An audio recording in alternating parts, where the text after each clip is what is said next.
Good morning, welcome to New Road in Worcester. Play about to get underway on day 4 of this Rothesay County Championship Division 1 game between Worcestershire and Warwickshire, the West Midlands derby.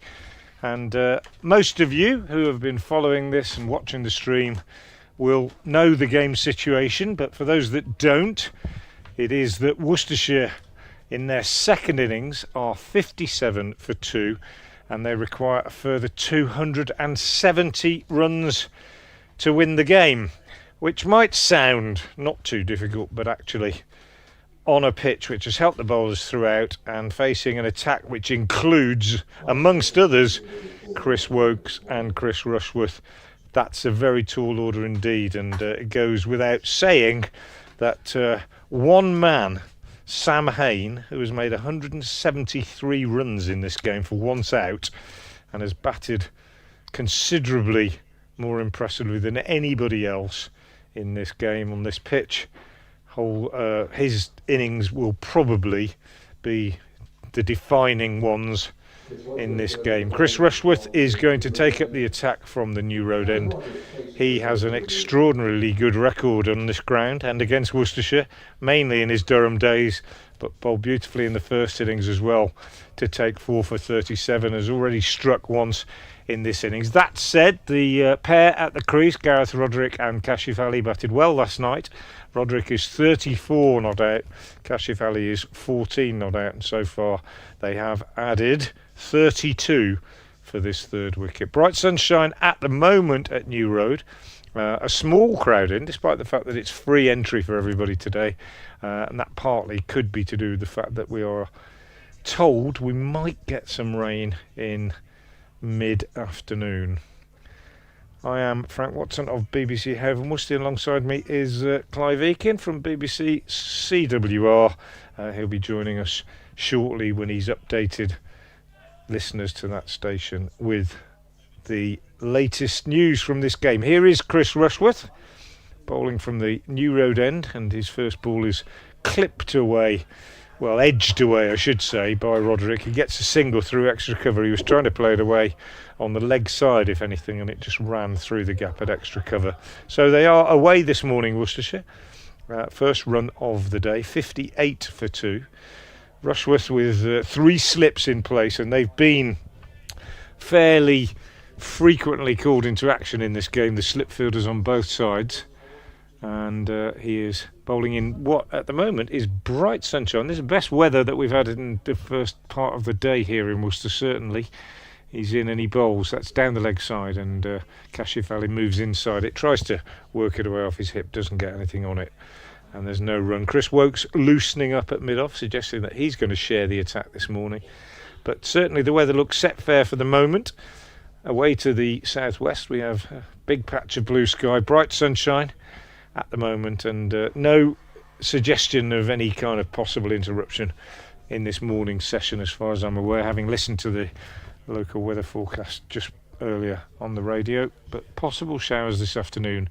Rushworth in again, bowls, and Kashif is working this one towards mid-wicket, thinks about a single but decides against it as Kai Smith comes round to do the fielding. So it's not impossible for Worcestershire to win this game. There could certainly be entertaining hopes along those lines, but it is very unlikely. They would have had to make the biggest innings in the game by some considerable margin, and I don't think there's any suggestion that the pitch has got any flatter as the game's gone on, really. Rushworth is in and bowls, and Kashif is in behind this and pushes that down on the onside. That said, nor is there any suggestion that this pitch is an absolute minefield. It's a pitch that has helped the bowlers throughout, and it's occasionally provided a bit of indifferent bounce, but at the same time it has also been a pitch on which some batsmen have managed to get in, Sam Hain notably. Rushworth in again, bowls, and this one takes the inside edge of Kashif Ali's bat, goes down to long leg for a single. So one more onto the score, 59 for 2. And I think I've just noticed that Kai Smith is keeping wicket and not Alex Davis, who appears to be at mid-on. Could be that Davis has suffered a bit of a knock at some point. Haven't got my binoculars with me today, so I can't confirm that yet.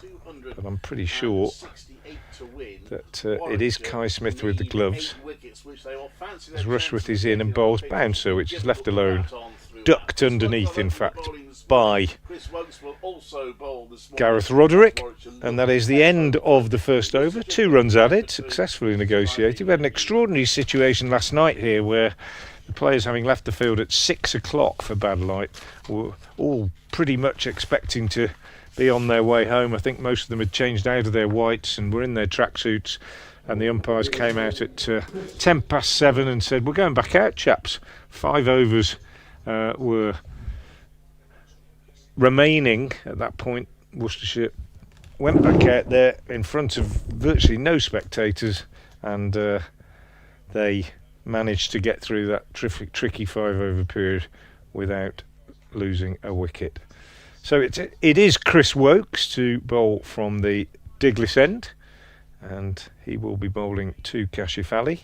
Still got those 3 sips in place, and I'm pretty sure it is Kai Smith with the gloves, with Alex Davis, the captain, who was keeping wicket. I can't see Alex Davis on the field. Maybe I'm missing him. I thought he was at mid-off, just doing some stretching exercises. Anyway, it is Smith keeping. That's the important thing, I think, as Wokes moves in from the Diglis end and bowls and beats Kashif Ali outside the off stump, and it's taken by Smith. I can check with the scores actually.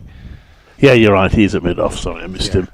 Well, I mean, they have swapped this season. Kai Smith kept wicket at the start of the season. Last few games Alex Davies has. He did have a difficult time, didn't he, behind the stops a little bit on this pitch. Yeah. So maybe he's decided to just concentrate on his captaincy and fielding. I'll let Kai Smith keep wicket. Here's Wokes again in, bowls, and Kashif is turning this one off his hip down to long leg for a single. Perfectly in control of that one. Throw comes back in from Rushworth down there. 59 for 2, 60 for 2 now. Kashif goes to 16. You mentioned the time they started. There's a couple of, something I haven't seen for a very long time, and something I'm not sure I've ever seen before. I don't think I've ever covered a game, County Championship Day game, where we've come back on at 10 past 7. Yeah. Not the latest, I'm told, here at Worcester. I think 20 past 7. Peter Willie was umpiring once and took them back out at that time. Wokes in, bowls. Roderick leaves alone outside the off stump. 60 for 2. Must be. I mean, it's always tricky, I think, for not just batters. I suppose the bowlers as well have probably stiffened up a little bit and think they've finished for the day. But particularly for the batters to go back out in that circumstance, almost nothing to gain really, and everything to lose. They would have been very happy to have got through that, I think, without losing a wicket in that particular little session. Is Wokes from the Diglis end in, bowls. Oh, that's an absolute jaffer. Oh, I mean, I hesitate to use the word unplayable, Clark, because I don't suppose any ball is unplayable when you think of some of the great players that there have been over the years. But at this level, on this pitch, I think that was pretty difficult to handle, wasn't it? Angled in, had to play it, pitched about just outside off, and then zipped away off the seam, and also bounced a bit. Wokes is in and bowls, and Roderick is turned around again and just prods this away on the offside. I hesitate to exaggerate this, but you watch Chris Wokes, and he is obviously a hugely experienced cricketer, and he's got a classical bowling action, very, very technically correct, and when he gets his rhythm right, it just looks such a smooth action, doesn't it? as he bowls again, and Roderick just prods this down on the leg side and picks up a single this time, and that's the end of the over. Roderick will keep the strike, and Wokes takes his sweater, just his first over, just a loosener, one absolutely beautiful delivery in it, and he is really possibly nearing the end of his career, but a master of his craft really, and he looks in very, very good shape. First game of the season, 10 overs, 1 maiden, 1 for 35 for him. Worcestershire are 61 for 2. The other thing that I saw in this match, which I haven't seen for a long time, obviously I've seen it, but not for a long time, I don't think, is a batter getting out hit wicket, as Ethan Bamber did. Yeah. And I felt a bit sorry for Gareth Roderick, who pulled off a spectacular catch. Yeah. And it was an unusual hit wicket. It wasn't sort of stepping back and falling onto his stumps. No. Chris Rushworth comes in to bowl to Roderick, who just turns that round onto the leg side for a single. There is another factor in this game. You mentioned the possibility of rain this afternoon. I just wonder whether Worcestershire got that in mind, and whether they actually might think, you know what, the main thing is not to be bowled out here if we get a draw. 100%. 100%. I think, Clive, they will certainly be. It's just about existence, I think, out there. And I think what the other thing is that's what Sam Hain showed in both innings, isn't it? That actually, you know, you earn the right to put the odd bad ball away, but you've got to just stick around through the tough times. And he did it better than anybody else. Rushworth into Kashif, who leaves that, taken by the keeper. We've had 2 championship matches in this round in the first division completed, with Sussex getting a win, which temporarily puts them up to second place, and Somerset getting a win over Durham.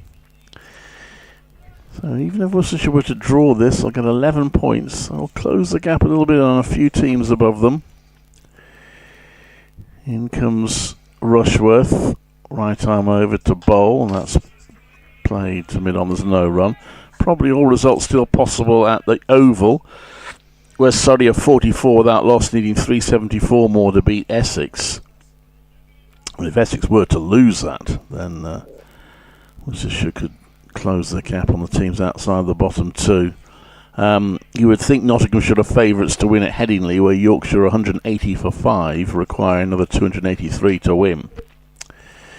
So that will strengthen Nott's position at the top of the table if they do win that. As Rushworth comes into bowl, and it's turned round to square leg for 1 run. But it would mean that Worcestershire, if they were to win this, I think would be off the bottom if Yorkshire lose, and if they draw it, they'll only be a couple of points behind Yorkshire, which, given how far behind they were 2 games ago, would give them some cause for encouragement. From Warwickshire's point of view, started this round in 3rd place. A draw would leave them somewhere around that position again. A win would put them in a strong position, although they won't gain on Notts probably. As Rushworth comes into bowl, and that's defended back to him, there's no run. A defeat for Warwickshire will be a little bit uncomfortable. In the 2nd division, we saw Glamorgan beat Middlesex. Leicestershire beat Lancashire yesterday. Northampton, Gloucestershire, probably a draw. Northampton 185 for 4, lead by 275, and Kent will have work to do to save the game at Derby, 161 for 4, 100 runs behind Derbyshire. In comes Rushworth. He's appealing there. Look like, he's giving him out. Gareth Roderick has gone. Pad first. Yeah, front of it was a fair way down, but the ball was quite low, so it wasn't going to go over, I don't think. And the decision is out. So Warwickshire make a breakthrough this morning. Is it outside the line or not? Well, yeah, it's close. So. It's close. Anyway, it's given out. We could always do a stiff letter like Aston Villa about it, but he's gone. Gareth Roderick, and that's a big wicket. He batted well, I thought, yesterday. But he's gone for 37. So the 2 openers are now gone. Rushworth has his 6th wicket in the match. And it's 63 for 3. Warwickshire need 7 more to win. We've got 93 overs left. Yeah, well, I concede that it probably would have hit the stump. So a bit like Henry Nichols yesterday, I think there's just a suggestion that it might have been outside the line. It's so difficult for the umpires, as you say, Clive. They don't have the benefit of replays and no decision review system in county cricket. And Chris Rushworth nags away and is a model of accuracy. I do think Gareth Ruddock might consider himself a tiny bit unlucky. He certainly looked round with some surprise, I think, but as with Nichols yesterday, it's so marginal, that one just outside the line, and I think the umpires have a very, very tough job. But he's gone anyway. He's given, and Rushworth 2 for 17 now, and Wokes. These two, I think, hold the absolute key in this morning's session, and they've started very nicely, hit their areas pretty much straight away, and the first wicket has gone down. Worcestershire 63 for 3 then, and they still need a further 264 runs to win. That's a very, very tall order, I think. Got a quiz question. Oh, goody! Thought we might as well have one for the last day. I've got 2 actually, but I'll use this one first because I think it's gettable but not overly easy, so that's ideal, isn't it? They say with a quiz. I just break off as Wokes bowls, and Kashif is out, caught at second slip by Bo Webster, so we'll leave the quiz for a little while. It's 2 wickets in quick succession. The overnight pair have gone. Chris Wokes is the successful bowler, so 2 each now for him and Rushworth in this innings. Webster with a good low catch to his right at second slip, and Worcestershire now in big troubles. Exactly the start that they didn't want, and they've lost the overnight pair, Roderick LBW to Rushworth for 17, Kashif Ali caught at second slip by Webster off Wokes for 17, so Roderick made 37, and Worcestershire have lost 2 wickets with the score on 63 in very quick succession, and they're 63 for 4. Yeah, good low catch. Umpires had a little look at each other just to confirm in their own minds that it had been held above the ground, and they confirmed it had. And so, well, Rushworth and Wokes between them took the first 7 wickets of the first innings. They got the first 4 of the second innings, and it just underlines once again how unlucky Worcestershire may feel, and that Rushworth and particularly Wokes chose this game to play their first matches of the season. I say particularly Wokes because it's quite possible it will be his only county championship match of the season. He might get another 1 or 2 later in the season, or if he doesn't get selected by England, which would be a surprise, he might get some more. But yeah, a bit unlucky from that point of view, Worcestershire. Got the volume on that. Sorry, yeah, I don't think that they'll consider themselves too hard done to in that respect, Clive, given that, you know, they played Essex twice and Sam Cook didn't play in either of those games, so I think they're pretty realistic about who's available for other teams and who, you know, they're perfectly entitled to pick them, aren't they? Oh yeah, I'm not saying they can play. Harry Brook didn't play for Yorkshire. Sure. It's just the way it goes, isn't it? I think. Yeah, it's not a complaint. It's just perhaps a rueful feeling. It could have been different. Yeah, absolutely. Anyway, it is what it is, and that wicket has gone down, and they've got 2 batsmen out there now, neither of whom has faced the delivery. That's 2 in 2 balls for Warwickshire, and the worst possible start for the home side. 4 slips now in place as Wokes comes in, and Oliveira, the new man, is on the walk and pushing this one down on the offside, and there's no run. So the quiz question, better get it in quick before the game ends, Clive. In 1983, and don't cheat, if you go to Wisden or something like that, you're going to get this straight away. So if you want to enter, you don't have to enter. It's not a proper quiz. If you want to have a go at this, try and do it from memory. It's quite a long. You'd need quite a long memory. I'll give an extra clue after a bit. In 1983, Wokes bowls. D'Oliveira is off the mark, turning this one down to long leg for a single. Which Worcestershire batsman became the first for 55 years, quite a long time, to score 100 on his first-class debut. In 1983, a Worcestershire batsman who became the first for 55 years to score 100 on his first-class debut. Answers to me at Frank Watson 58 on X. If you'd like to have a go at that, I'll give the answer a little bit later, possibly. Not before tea, possibly, because I might not get to tea. Maybe just before lunch. Which Worcestershire batsman in 1983 became the first for 55 years to make 100 on first-class debut? In comes Wokes and bowls to Rob Jones. His first ball, he just prods it down on the onside, and Zen Malik comes in from mid-wicket to do the fielding. 2 men out this morning then. Gareth Roderick LBW to Chris Rushworth for 37, and Kashif Ali caught at second slip by Bo Webster for 17. In this over, off Chris Wokes, who is in now and bowls, and Jones is on his toes, just steering this one down into the gully, and there's no run. Glenn Turner has been suggested. No, not Glenn Turner. Keep guessing. Somebody will get it pretty quickly, I would imagine. 64 for 4. Jones not yet off the mark. D'Oliveira on 1. Wokes 1 ball left in his 11th over. 2 for 36. Bowling beautifully. Looks in good fettle, but concedes 4 here with a first bad ball he's bowled, over pitched on leg stump and very nicely clipped away by Rob Jones through mid-wicket. So Jones is off the mark, as is D'Oliveira, and Worcestershire are 68 for 4.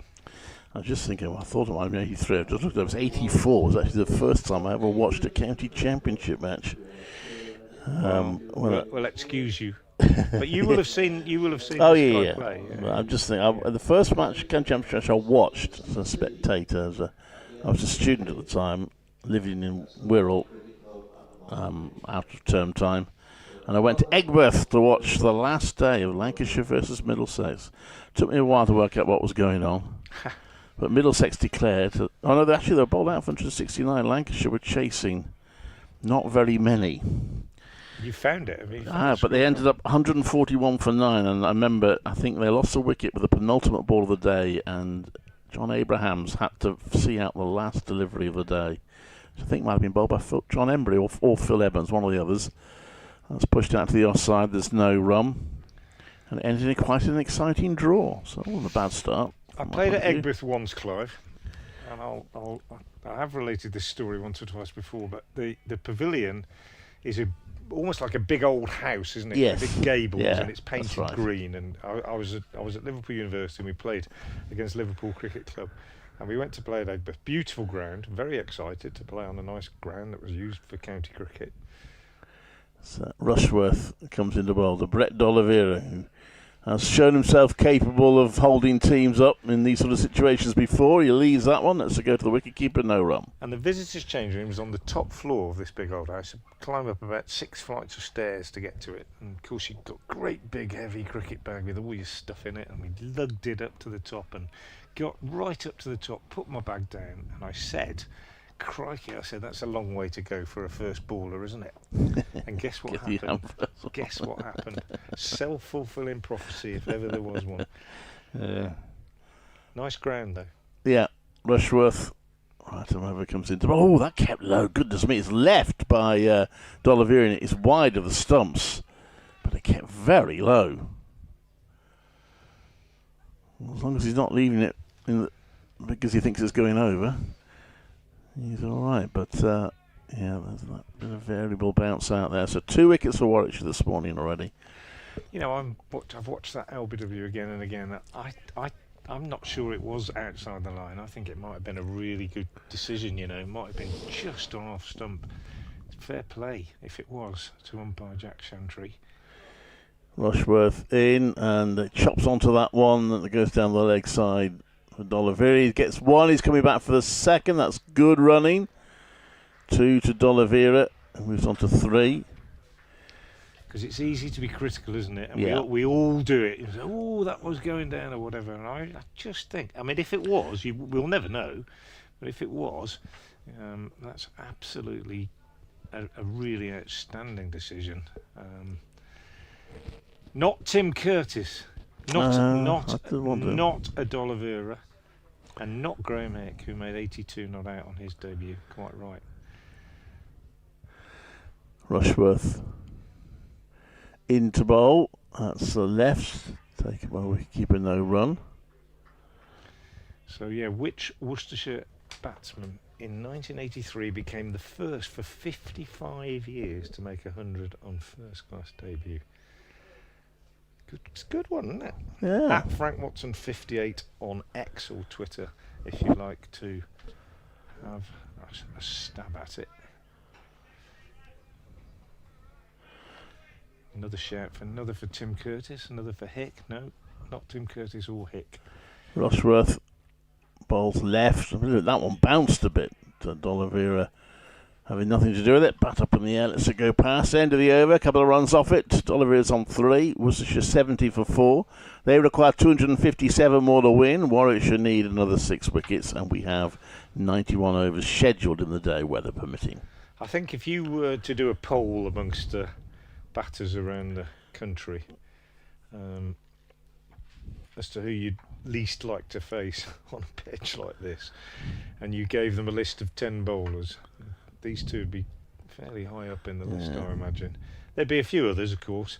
There's some pretty shrewd operators around, but Rushworth just nibbles away, makes you play nearly all the time. Woke's just getting that leg cutter to go with great regularity. He's in now and he bowls, and there it is, and beats Jones outside the off stump. Jones plays and misses, and then gives a big thumbs up to Chris Wokes, as if to say, yeah, you've done me there, mate. Do that against Australia this summer. Do that again and I'll miss it again.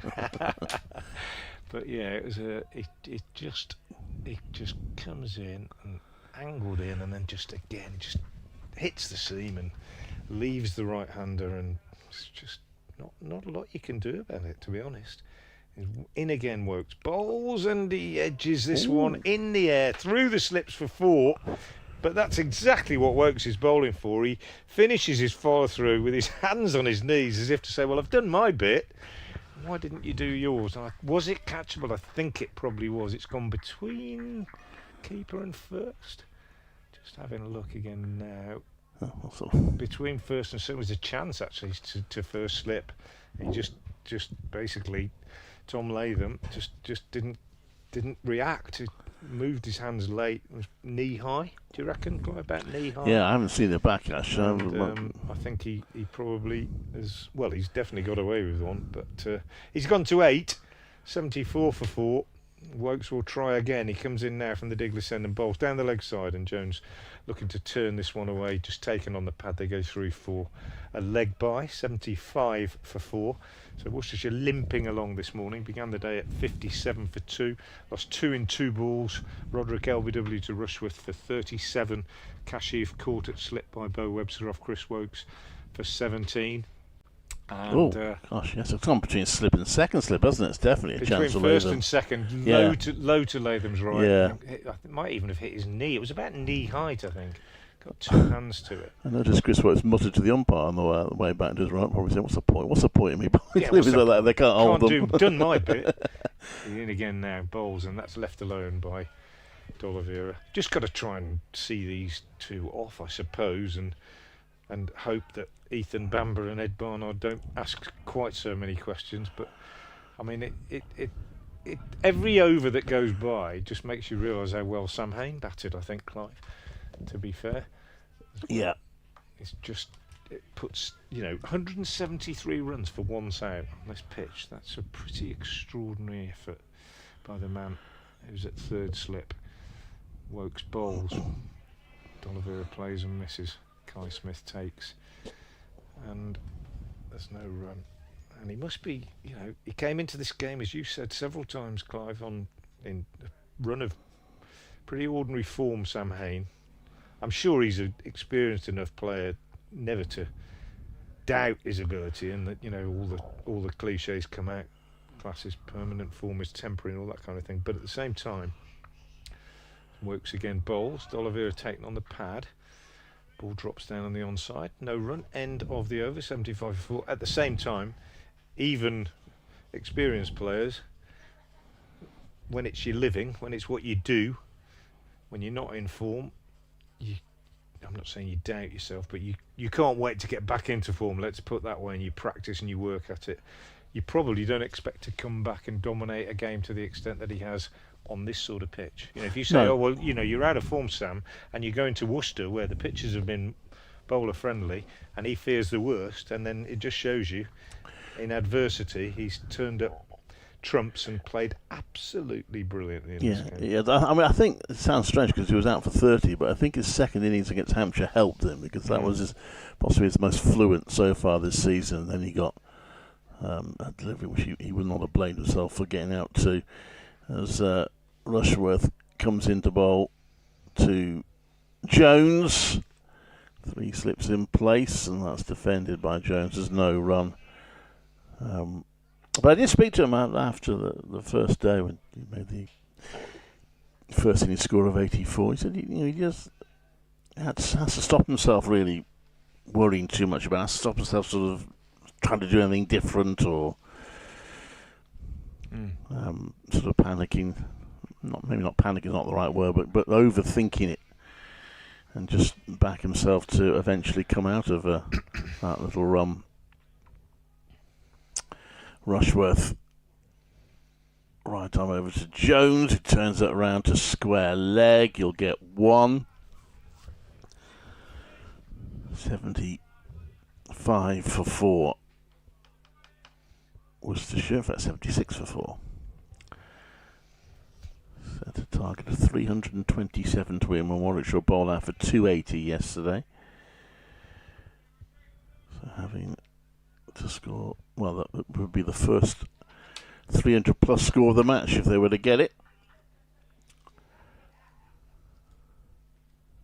Rushworth to D'Oliveira, defends and plays it to mid-off.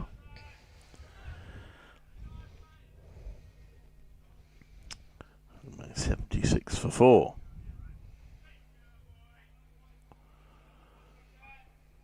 A few more people in.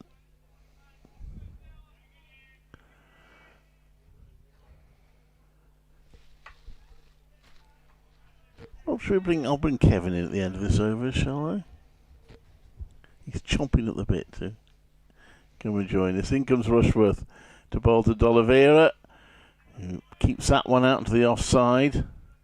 He's going to need all his battling skills now from Brett D'Oliveira. He's just having a look at his bat there as if maybe it didn't sound right as he played it. Checking to see if he's got a crack in it or something. And he's happy enough.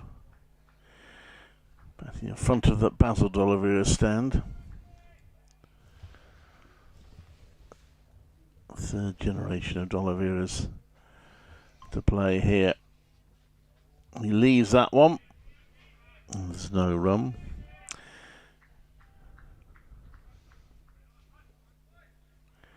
$76 for 4.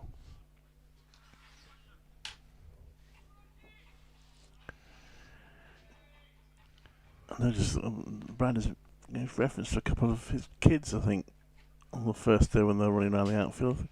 Well, might be a bit of pressure on his kids to keep the family business going when they grow up. D'Oliveira whips it, it's in the air and out. He's played it down to long leg, and Brett D'Oliveira perishes to a somewhat ill-judged shot. And Worcestershire now 5 down as Ethan Bamber takes a catch. And Worcestershire 76 for 5. Well, of all the ways that you want to get out in these circumstances, that is the last of them, isn't it, really?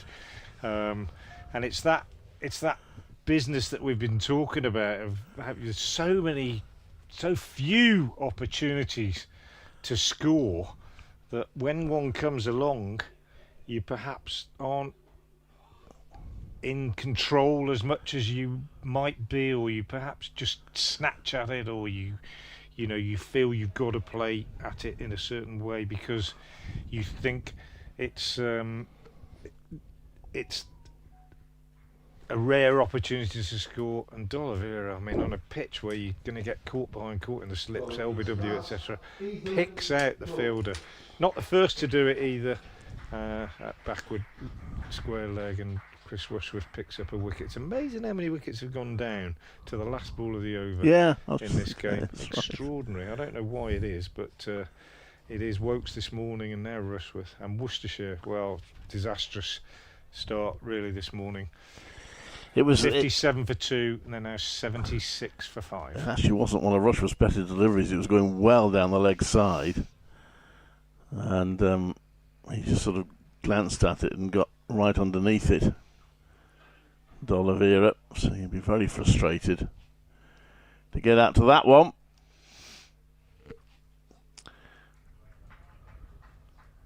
I suppose when you've got a bowler that's constantly bowling accurately and giving you very few chances, suddenly he bowls a bad ball and you think, oh, here's a chance to get some runs.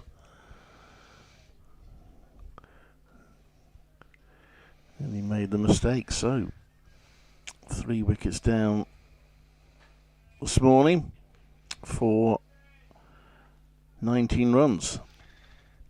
As Chris Wokes continues from the Diglis end and bowls to Rob Jones, who pushes out on the offside, and there's no run. Getting all sorts of suggestions of answers to my quiz question. None of them yet is correct. I'll just repeat it. Who in 1983 became the first Worcestershire batsman for 55 years to make 100 on first class debut? At Frank Watson 58 on X, if you've got a suggestion. Nobody's got it right yet. We've had a few wrong suggestions. Here's Chris Wokes in to Rob Jones, and Jones is beaten outside the off stump, and again, as he's done a couple of times, just puts his thumb up to the bowler as if to say, yep, you've done me there, not a lot I can do about that. He edged one through the slips earlier in the morning, last over in fact from Wokes, and should have probably been caught by Tom Latham at first slip. We've got a leg slip in there now as well, 3 slips and a gully.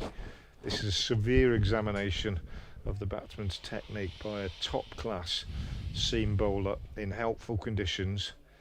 And Wokes strides in from the Diglis end and bowls, and Jones is just looking to push this on the onside, taken on the pad. It drops down on the leg side and they do not go for a run. So Worcestershire have lost 3 wickets this morning. Roderick for 37, Kashif Ali for 17, those two falling in consecutive deliveries. 1 to Rushworth, 1 to Wokes, and then D'Oliveira out for 3. 76 for 5, very much up against it. Rain is expected in mid to late afternoon, but certainly looking as though Worcestershire might not even be able to prolong the innings that far the way things are going. Jones and Brooks looking to rebuild. Now as Jones is beaten again outside the off stump by Chris Wokes. Absolutely superb from Wokes this morning. 1 over pitch delivery on leg stump that allowed Jones to get off the mark, but with that exception he's pretty much been round about off stump, middle and off most of the time, getting quite a lot of movement away from the right handers off the seam. And another thing that we've noticed with Worcestershire this season, as Jones edges this one all along the ground to first slip and there's no run, is and it's hurt them a little bit, I think, or on reflection perhaps, analysts and commentators think it's hurt them. It's a lack of left-handers, and that when you get a couple of bowlers like this nagging away off stump and nipping the ball away and hitting a nice rhythm, Worcestershire have only got 1 left-hander in their side, and that's Henry Nichols, who has come in quite late.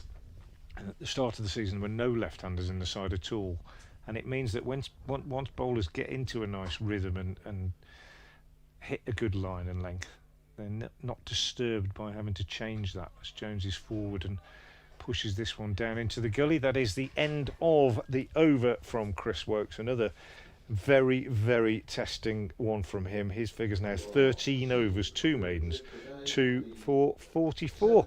And it's good morning for the first time to BBC Radio 5 Live's Kevin Howells. Good morning, Frank. Good morning, everyone. That was a very sad exit, wasn't it, for Brett D'Oliveira. There are some old batters disappointed when they walk off, but he just looked sad. Yeah. when he walked off, his head was so drooping there. Yeah. What have I done? I'm interested in what their policy is here, though, Frank. You know, what are they playing for? Yeah. Because I'm not too sure it's that clear at the moment, and maybe that's because of the quality of the bowling. Rushworth in bowls edged, and no, he doesn't get an edge on it. One bounce, yeah. One bounce just in bounce, front. yeah. He does get an edge in front. Sorry, beg your pardon there. I think, you know, in a funny sort of way, they might even be in two minds themselves about that, Kevin. They would have gone out there this morning thinking, well, let's get through the first half an hour and see where we are, and get through the first hour and see where we are. But those 2 in 2 just puts all that into doubt. And then D'Oliveira, I mean, it was such a loose delivery that he got out to. Rare loose delivery from Rushworth. Just fired down the leg side, and he played that pick up and picked out the fielder. Rushworth again. Bounds in. Bounds into the offside for no run. But it's just that moment or two in that previous over when they were uncertain as to whether to go for a run or not, and that sort of thing. I'm thinking there's a lack of certainty out there with the bowling. So the quality of the bowling. Yeah. That's first and foremost, isn't it? And I know that generally it's a fool's game to play for weather. Yeah. And weather forecasts. However, when you're in this situation, perhaps it is not a bad idea to be thinking about it. As Rushworth is in and bowls and pushed, and they will go for a run, and that's a sensible, comfortable run. He's had a good view of that, and one more to the total, and the score will move on to 77. Yeah, I think you're right, Kevin. They turned up this morning knowing that, you know, they'd done quite well last night, 57 for 2. They'd steadied the ship, those two, but they knew they'd be facing this Rushworth-Woakes combination, and that target just looks so far away in this game, doesn't it? You know, to score another 270 or whatever it was this morning just looks so far away. Rushworth bowls, and that's the off stump. Good carry and lift through to the keeper. And I think that affects the mood, and then you know, if you then have a century partnership, the whole dressing room starts to believe again. But if you then don't have a century partnership but lose 2 wickets in 2 balls, then collectively that belief just evaporates, I would imagine. So they're up against it, aren't they? The 2 in 2 obviously is a real blow to the midriff, isn't it? Really, that really was something else from this pair of Rushworth and Woakes, and through to the keeper. But I can't help but think, because that target does look so formidable, bearing in mind all the conditions and the quality of the bowling here, that wouldn't really be in my mind at all. It would be purely about not losing my wicket, not doing anything that will so that's flying down the leg side. Bye bye, off you go. I'm still here. Yeah.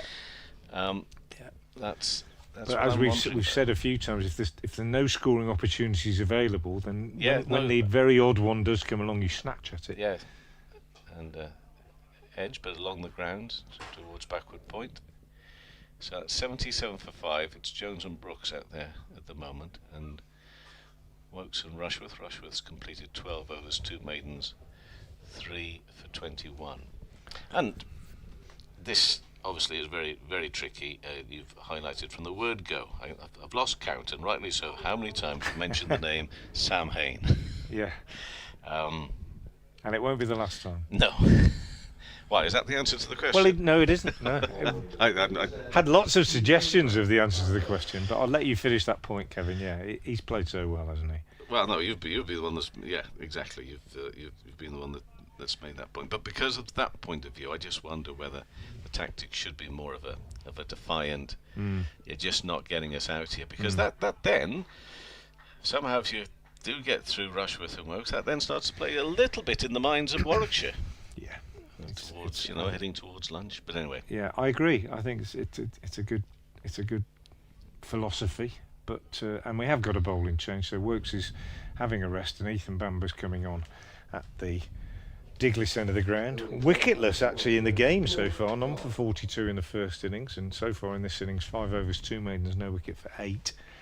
But he will no doubt be fancying his chances as he comes in now and bowls, and that one absolutely flies off a length, and Ethan Brooks has to take evasive action. That's a pretty nasty. I mean, we often think bowlers just come up and bowl a loosener first up. Well, if that was a loosener, then Ethan Bamber will be pretty happy with it, because that's absolutely taken off from not very far short of a length. The batsman just having a look at the pitch. If that had been a lot straighter, then I think Brooks would have been in real trouble with that sort of one where you can glove a catch to gully or something like that, because that was a bit of a snorter from Bamber.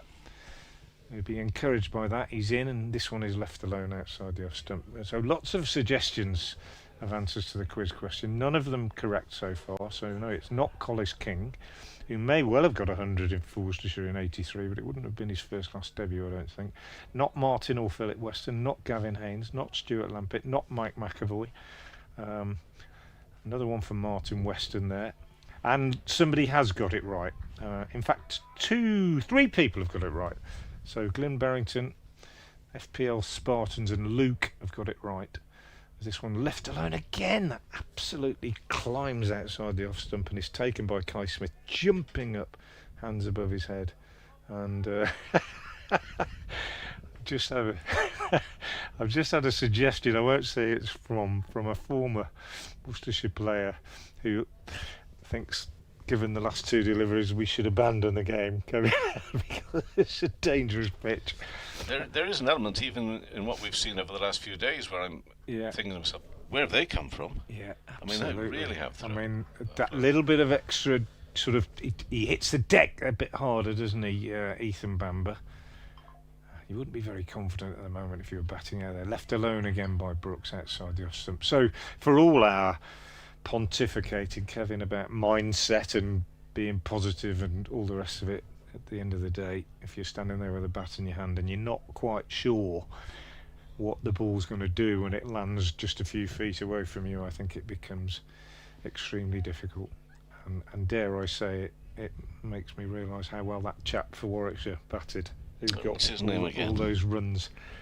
77 for 5 as Bamber is in and bowls, and Brooks leaves alone outside the off stump, and there is no run. So the quiz question, several people have now got it, so well done to them. I'll give the answer out maybe just before lunch if we're still around at that time, not being too pessimistic, but lunch or 9 wickets down, whichever comes the because Worcestershire have lost 3 this morning. Rushworth, Wokes, a combination has accounted for all 5 so far. 3 for Rushworth, 2 for Wokes.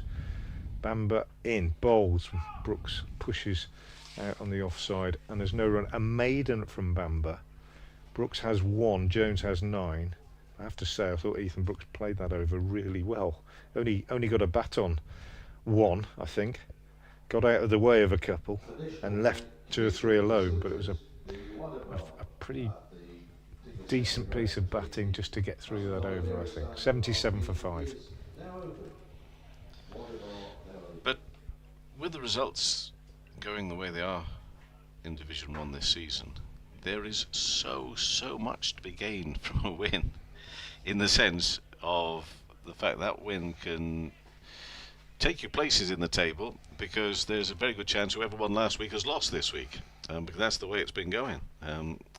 So pressing hard for the victory here. Warwickshire, which from their point of view defended by Jones into the offside and no run, that's really going to put them right up there alongside the Notts and the Sussexes and the Surreys. We'll take a look at some scores in a moment's time, because there isn't too much need to look at the points at the moment, in the sense that both Surrey and Notts at the top here. Warwickshire, who are, top half of the table. They're ongoing games at the moment. But there is a bunching up going on, and defended and pushed up to mid-off. And at the other end of the table, from Worcestershire's point of view, there is a real need. They took a big stride last week in closing the gap, and that gap already, even in the early part of the season, had become quite something.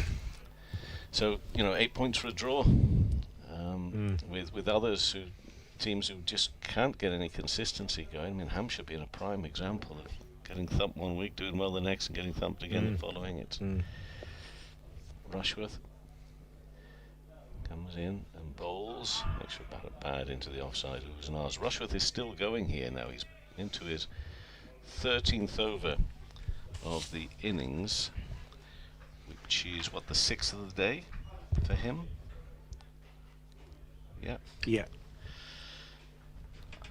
3 wickets for 21. Jones and Brooks here, charged at the moment by Worcestershire, and I'm going to say getting to lunch. I mean, what a battle that is! What a size of task it is. But that's it for them. Squeezed away onto the onside. They'll go through for a single. That's fair enough. It's beaten the fielder. Settled for one. You've got to get parts of the body moving. I get that, but the application surely is not about the. I'm just thinking it's just not about the target at the moment, Frank. No. And I'm not too sure it should have been from 11 o'clock, and I wonder if perhaps that was in their mind still. I don't know. Anyway, we're at where we're at, and it's 78 for 5. And this fellow Rushworth is just had such a good game back in Warwickshire colours here. Turns from the New Road end and comes in with 2 balls remaining of this over. That's steady as it goes from Brooks. I suspect that. I mean, if you think back to the first couple of overs this morning, Roderick and Kashif, they ran fairly well right from the start, picked up 3 or 4 singles. We haven't had a boundary other than that edge through the slips. I think we've had that clip from Jones, haven't we, to be fair? But I think the mindset was just survival, to be fair. Okay. And then that the double setback changes everything. It does. 2 and 2. Yeah.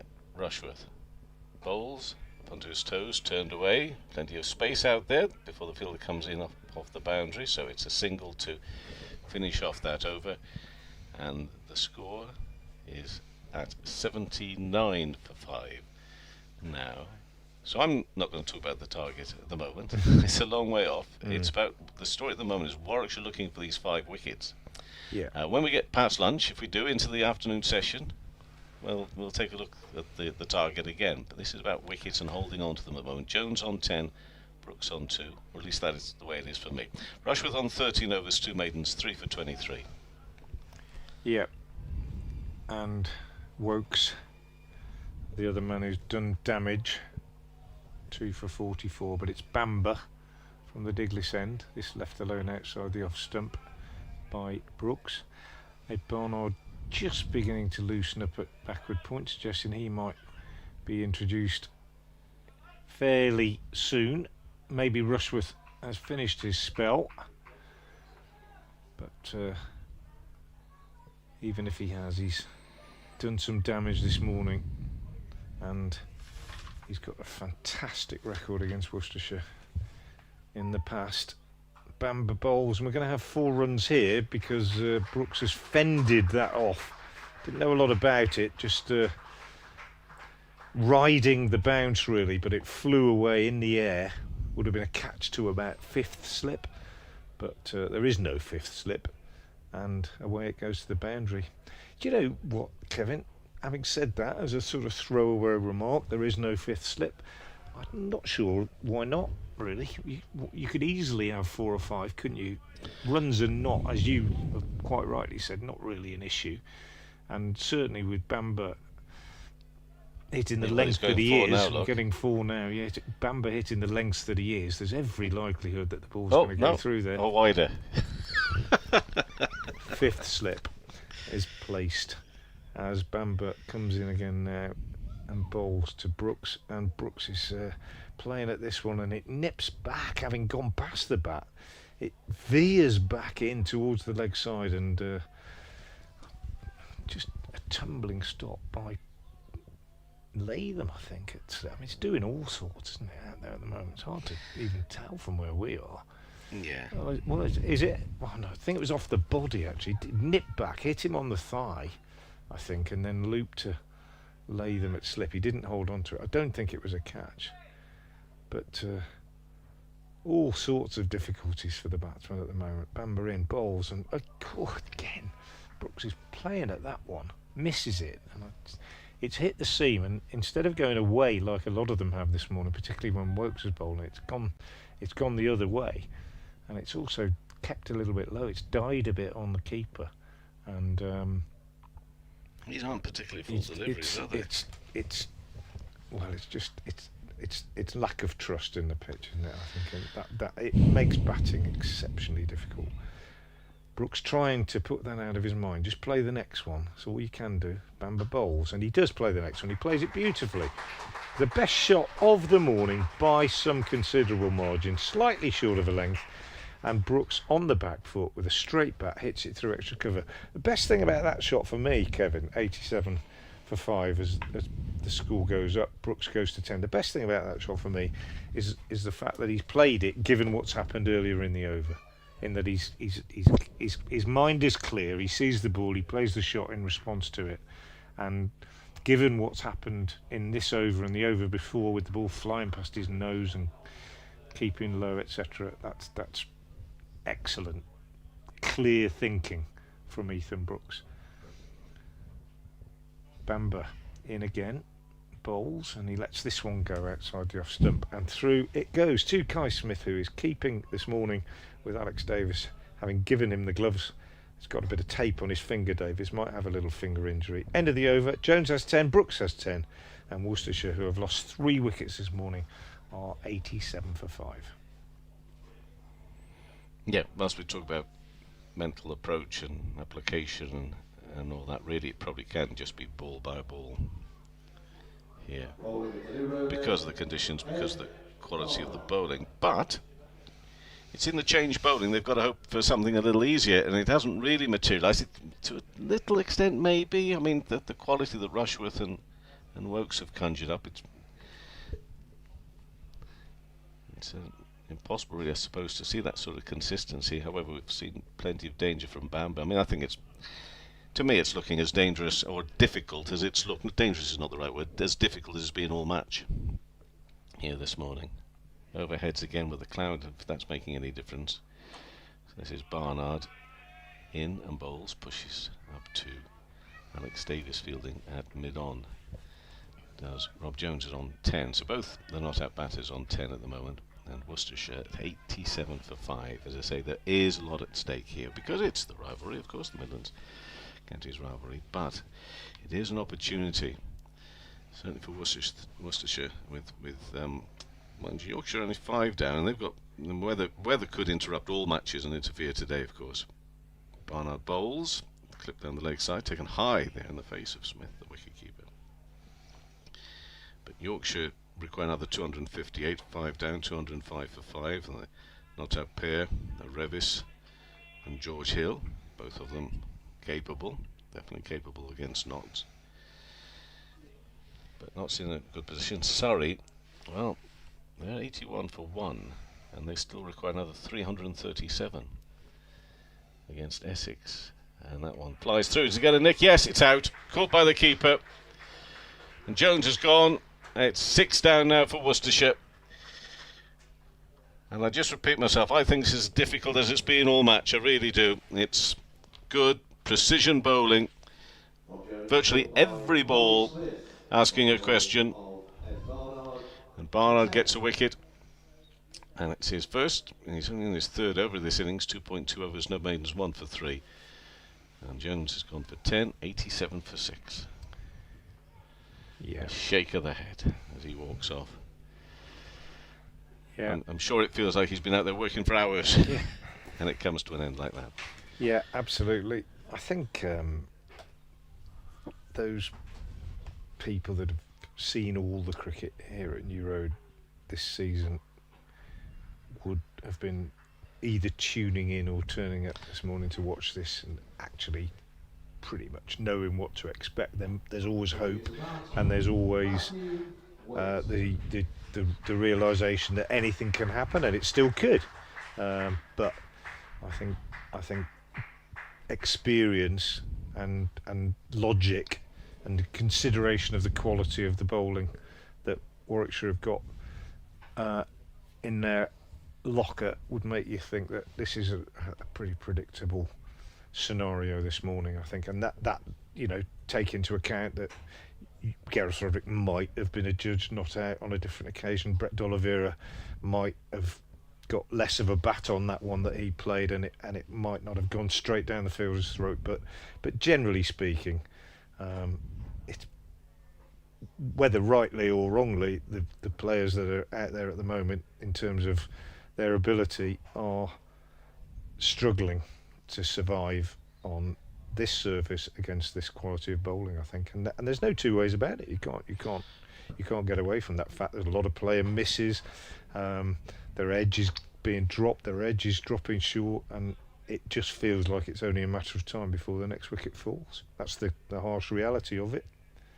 Jones was out for a duck in the first innings, but on both occasions he's been out to two brilliant balls. He had to play at them, and just that little bit of movement to get that edge. That's exactly what I mean, really. I think, and you could actually play quite well for an hour and get 10, and then you get one that you can't handle.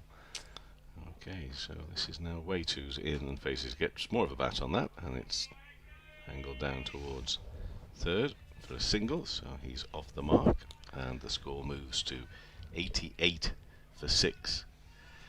I mean, you could. What I'm saying, I suppose, is that you could argue that there are batters in Division 1 that playing for other teams who might be able to do a little bit better in these circumstances, but not many, I don't think. I think, and given what Worcestershire have got available, they're doing their best, and against this attack on this surface, it's not quite good enough.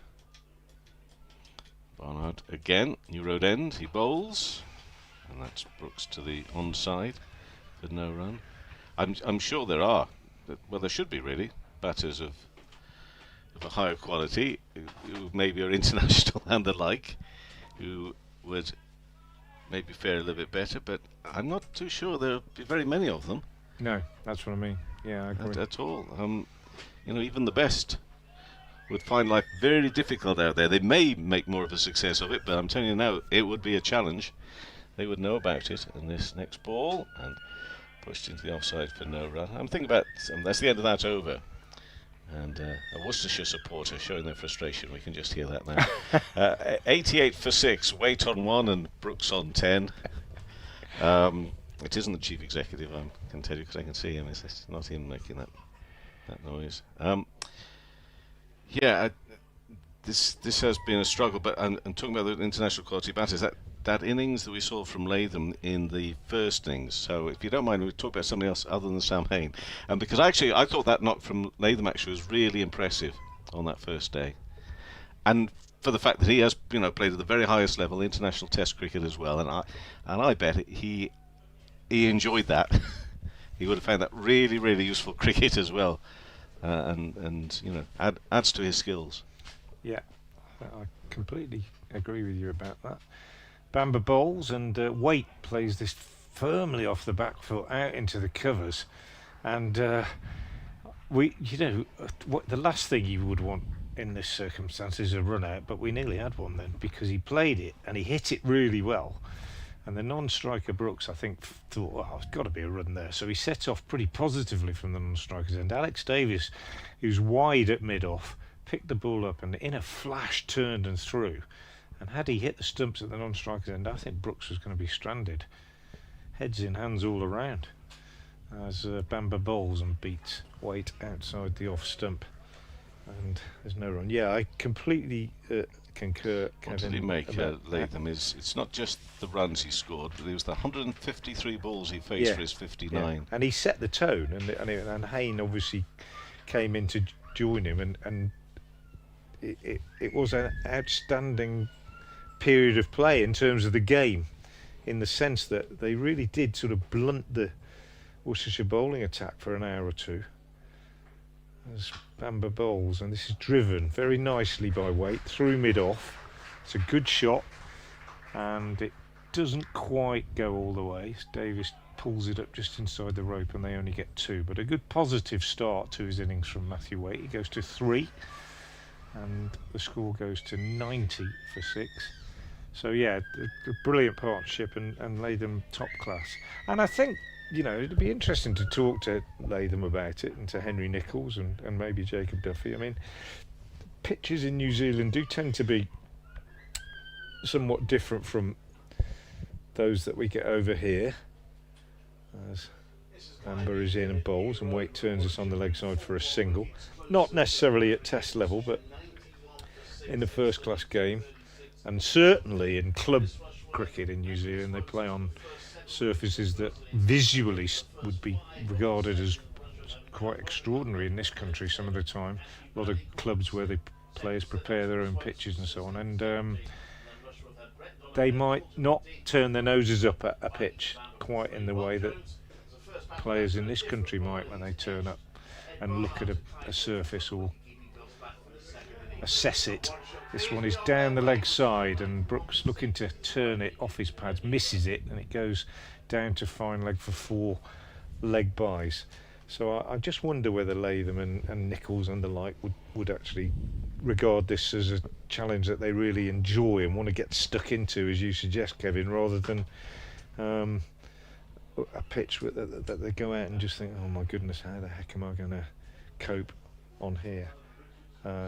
Well, so it's a mindset thing again, isn't it? It'll be a marked difference between the very good and the excellent, I suppose, or the good and very good. And it would be interesting to see how the absolute top draw players played, but I think it'd be difficult. Bamber bowls, and Brooks rather pushes up to mid on, and there's no run. End of the over, 95 for 6. And the reason I think is so difficult is what I keep going back to.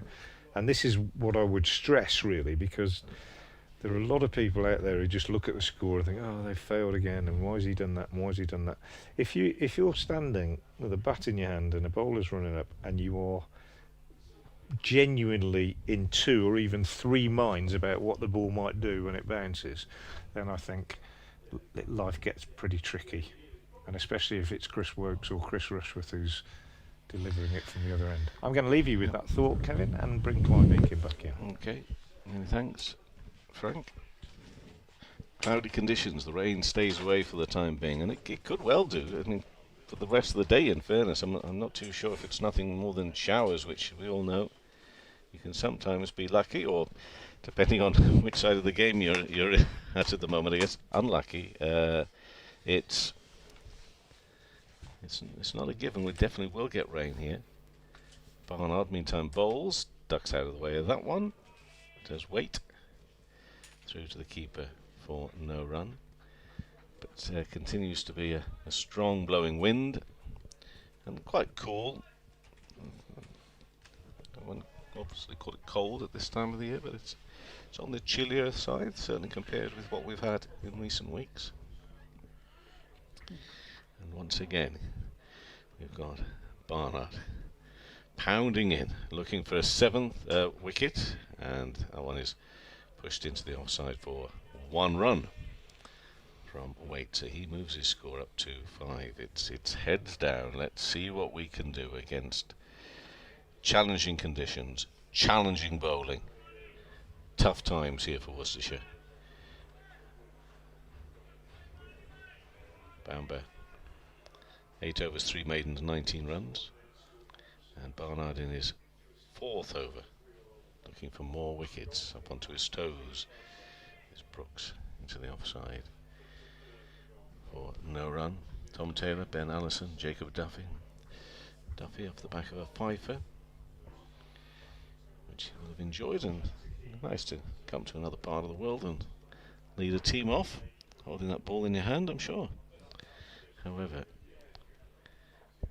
it'll be on a losing side, but Worcestershire will try and alter that if they can, but they're still 6 down at the moment. Width, and onto that very nicely, plays it nicely.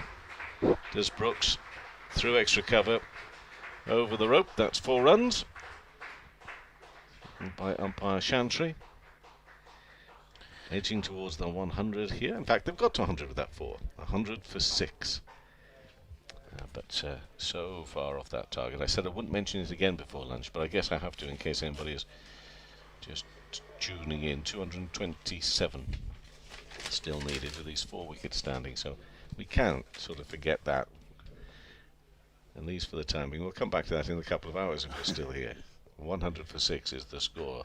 On his toes again. Lovely little punch shot. And that's closer to the field. If he's got more on that, and it's a race past him. And that is going to be 4 more runs.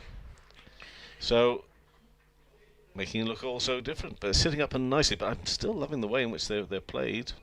Real commitment from Brooks. 4 takes him to 18. And Worcestershire to 104 for 6. How dare you not talk about the target, he says. Well, he'd be keen to make an impression. Always is against Warwickshire. I suppose that's all they can do now, is just try and just bat as well as they can. Bit of a struggle, I'm afraid, for Warwickshire's women in the first semi-final of the inaugural T20 Women's County Cup Finals day at Taunton. Bungard meantime bowls and defended for no run. Though they have made end of the over. Sorry, Clive. End of the over. 104 for 6. Weight on 5 and Brooks on 18. They have made a little bit of a recovery. They were 65 for 6. But a half-century partnership has just been broken, actually, for the 7th wicket. Georgia Davis has gone for 23. England's under-19s player Amu Sirankuma is still there in 26 at 115 for 7 with 3 overs to go. So don't know what the conditions are like, but not looking too promising at the moment. Here, it's looking pretty good for Warwickshire's men. Well, they've been held up a little bit by this pair. 17 for the 6th wicket, and Ethan Bamber, who remains wicketless in this match. It'll irritate him, so he will come in now to bowl, and he leans back there. Wait, he's got that one away, and Rob Yates is giving chase, but he won't get there. It's another 4. 3 boundaries in the last couple of overs. So do you need to talk about the target? I think get below 200. It looks a little better. Now, we're getting carried away. Worcestershire supporters have to hope that their batting pair out there are not getting carried away. But they're there to be hit, and they're hitting them really well. 180 for 6, weight on to 9. Little danger there.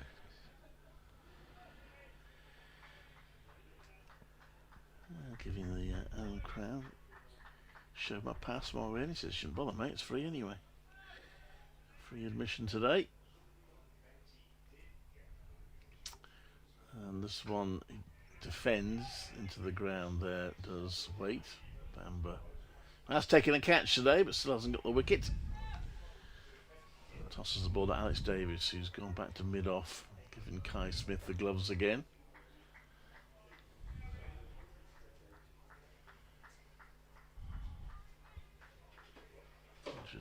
For 6.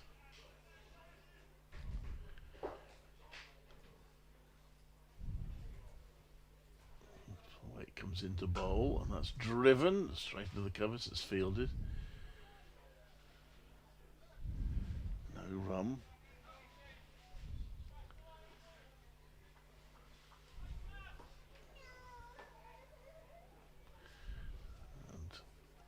Worcestershire losing 4 this morning. It's resumed on 57 for 2. He's getting a bit too much for at least one young Worcestershire supporter there below us. As that one is played straight down the ground. And that's going to be Alex Davis is giving chase and won't get there. Another 4, second 4 of the over for Wait, who moves on to 13, 112 for 6.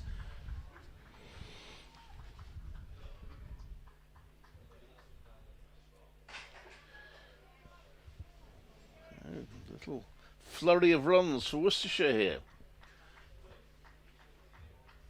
In these circumstances, even though I'm not a Worcestershire supporter, I start to worry.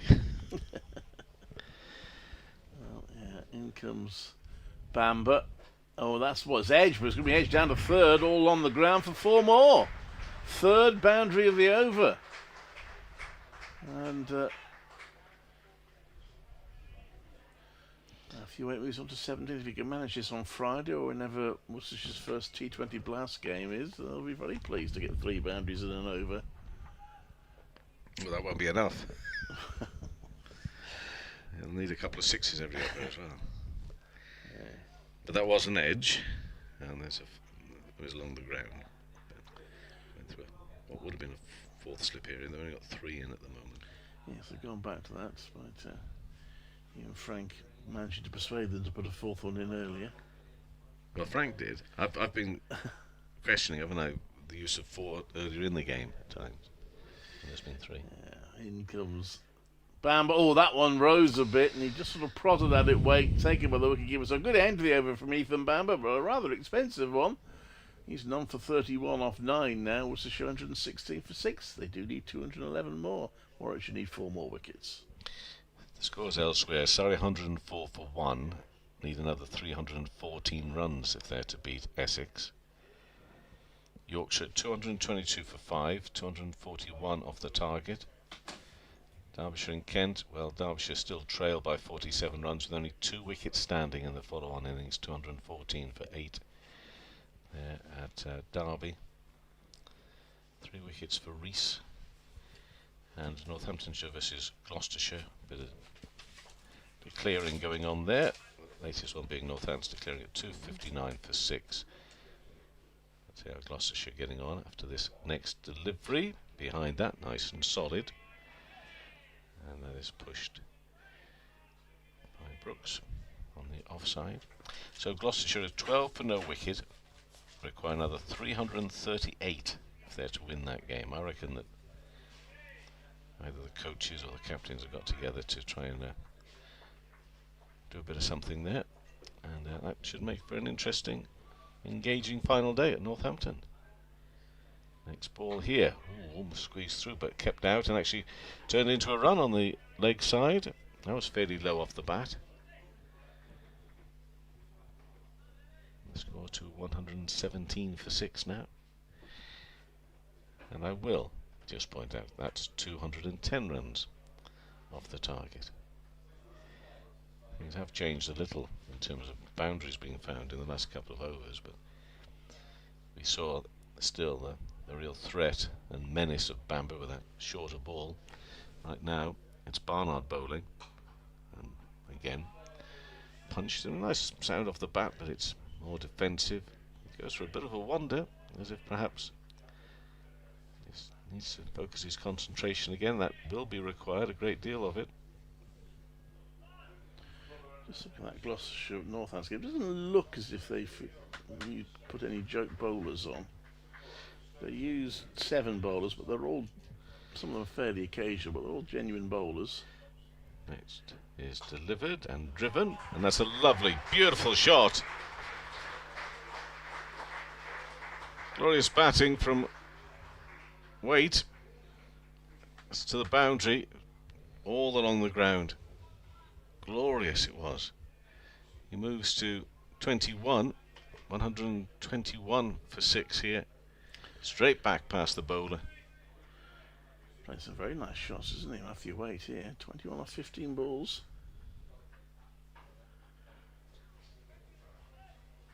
And something for Warwickshire to think about, but still obviously they only need 4 more wickets. And it still continues to be a real challenge this for Worcestershire in these conditions. But both these batters actually have struck the ball well, given that opportunity.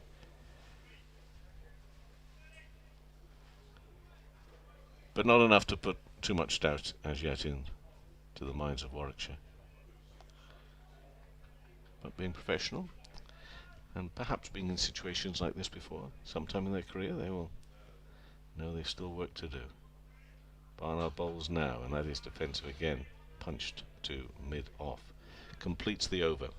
121 for 6. Waite on 21. Brooks on 19. Barnard has bowled 5 overs, 1 for 18. Now,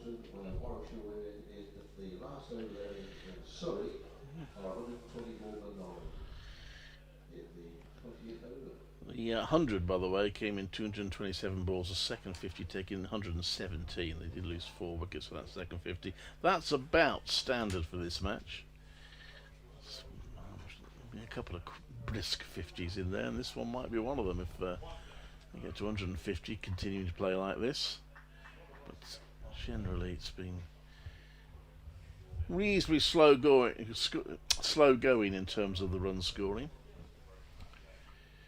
Ethan Bamber went for 3 boundaries in his last over. He stays on. That one's left by Brooks.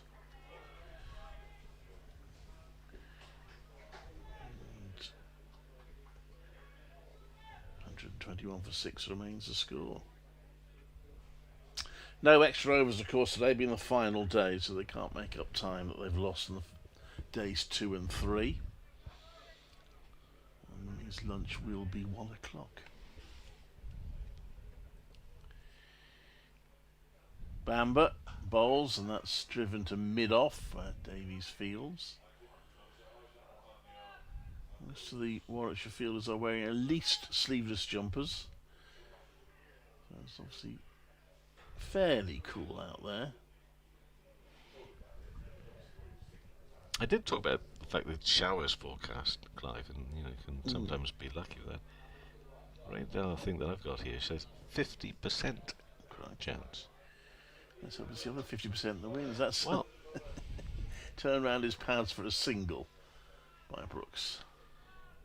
I've known many a time when 50% is absolutely fine. Yes. However, I do think that Worcestershire could do with a little bit of a helping hand here.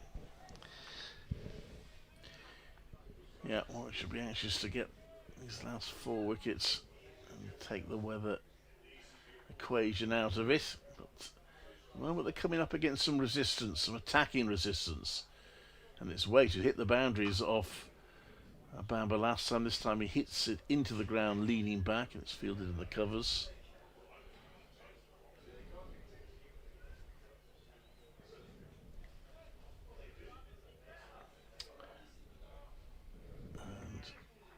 Remains 122 for 6. Leaves in the trees are still blowing fairly keenly. Quite a few birds overhead.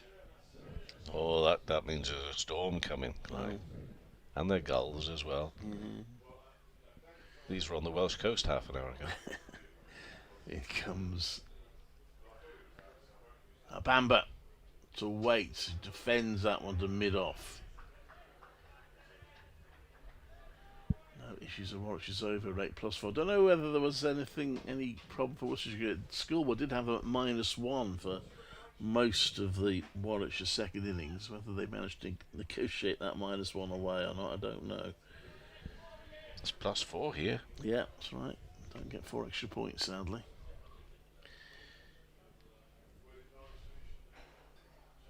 And this one is played to mid-off. Davis quickly onto it.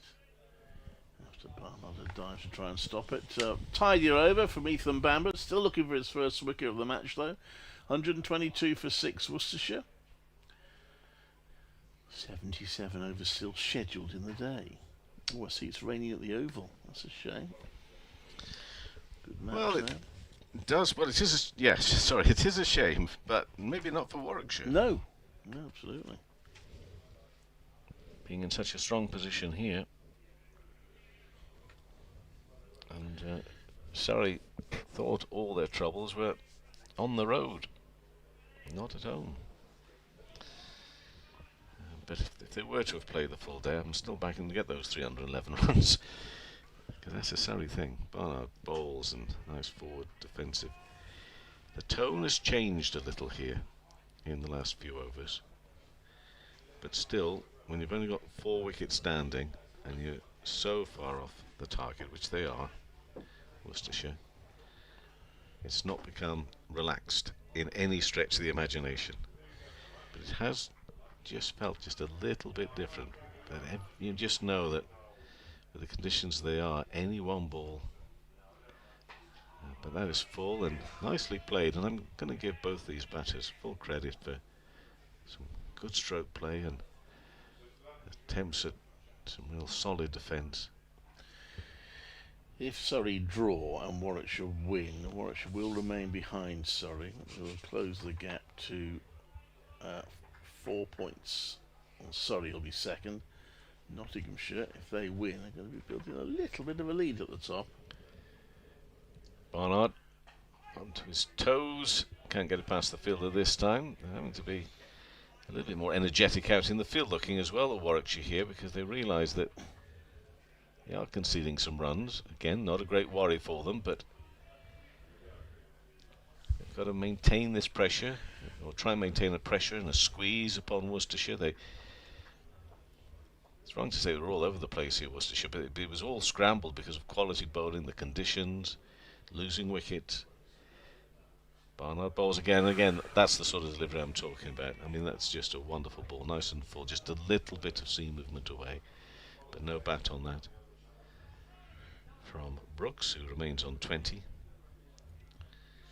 122 for 6, and we've got 2 more balls left of this over. In terms of the time, where are we? We're still way off lunch. We've 35 minutes and more to take before then. Barnard will once again bowl. This is shorter and has been pulled and kept down nicely. Oh, and misfielded as well. Maybe awkward in front of the fielder there, but it's going to be 4 runs. It shouldn't have been really, but Worcestershire will definitely take that. It deserved a little bit of something to go their way. Yes, Ethan Bamber, who did take a good catch down there earlier, but he was the fielder who... Just have a look. Did he lose his footing there? Or bit of a slip, or bounced over him anyway. And 4 runs takes Worcestershire to 126 for 6. Barnard again into Brooks, into the offside, completes the over. No run off that last ball. 126 for 6. Waite on 21, Brooks on 24. Whisper it, things are looking a little better, but only a little for Worcestershire, because it's that 6 number, 6 down. That gets everybody edgy around here. Still need another 201 runs to win. Yeah, if Notts beat Yorkshire, at the moment they are being held up, in fairness, but they do beat Yorkshire. I think they will be 20 points clear of Sussex, but what am I giving Surrey? Maybe about 10 points clear of Surrey, I think. In comes Bamber to bowl to Waite, who defends that. So a flurry of shots. Waite is keeping the ball out now. Just seeing that Notts Out have taken a 6th wicket there against Yorkshire, so they are closing in on victory. And it's Hill who's out. Freddie McCann has taken the wicket. So I'm going for spin there, I guess. 26, he says. Something we've not seen in this match at all. Not a single over a spin. That's a wild swing there from Waite outside off stump. He misses it. And Kai Smith tumbling to his right takes it behind the stumps. And he bowls a bit of off spins as the 20-year-old. Yeah, we haven't even seen Rob Yates at all in this match. And I'll be surprised if we do. Nor has Bo Webster bowled any of his spin. Bamber in, and that's run down to third with an face of bat. Deliberate shot from Waite, who moves on to 22 and takes Worcestershire to 127 for 6. What I have noticed there, and obviously it led to just checking on that because McCann was bowling, is they are just an over and a couple of balls away from a new ball. So 6 down with a new ball. What are we doing in terms of overs here? We're only in the 43rd. So they will get a new ball at some point, with quite a long time to go still if they need it, but not for a while. Bamber's in at left outside off stump, didn't get up much. Brooks happy to leave one that was well wide. 127 for 6. A good response this from this pair. I say if it was just understandably just a little bit scrambled early on, this looks more concentrated and assured, but also very realistic. Bamber in, and that's defended by Brooks. Pushes it down into the ground. So put on 40 so far. Together for 7 overs. Bamber's not hit, the first 2 deliveries sort of took off. I don't think he's hit that spot since.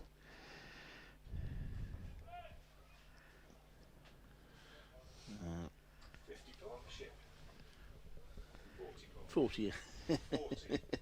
Frank's getting carried away. That's pushed to mid-off for no run. End of the over, 127 for 6. And,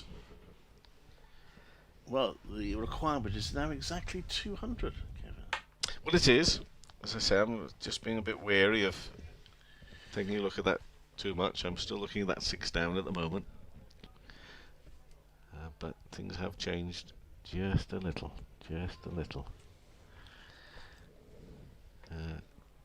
This is the bit that does my head in when Wokes throws the ball to Barnard, because I think they're identical. Just the body shape and the... Barnard would love to be bowling as well, and he's doing a steady job out there, that's for certain. That's a nice full delivery, which has been played on the onside for no run. Shropshire lad, of course, very proud of Ed. Along with several others, made the journey down here to Worcestershire and then across there to Birmingham. That's for whom, of course, he now plays, and he's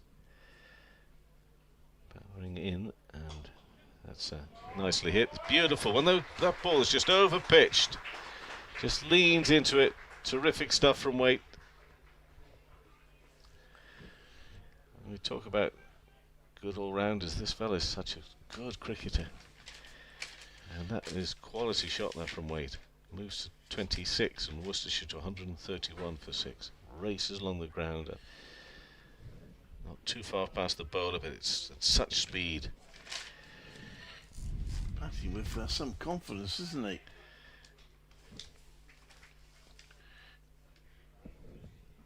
Back to his mark. He's bowling from the New Road end, so it's just away to our left, but on the side of the ground that we commentate from.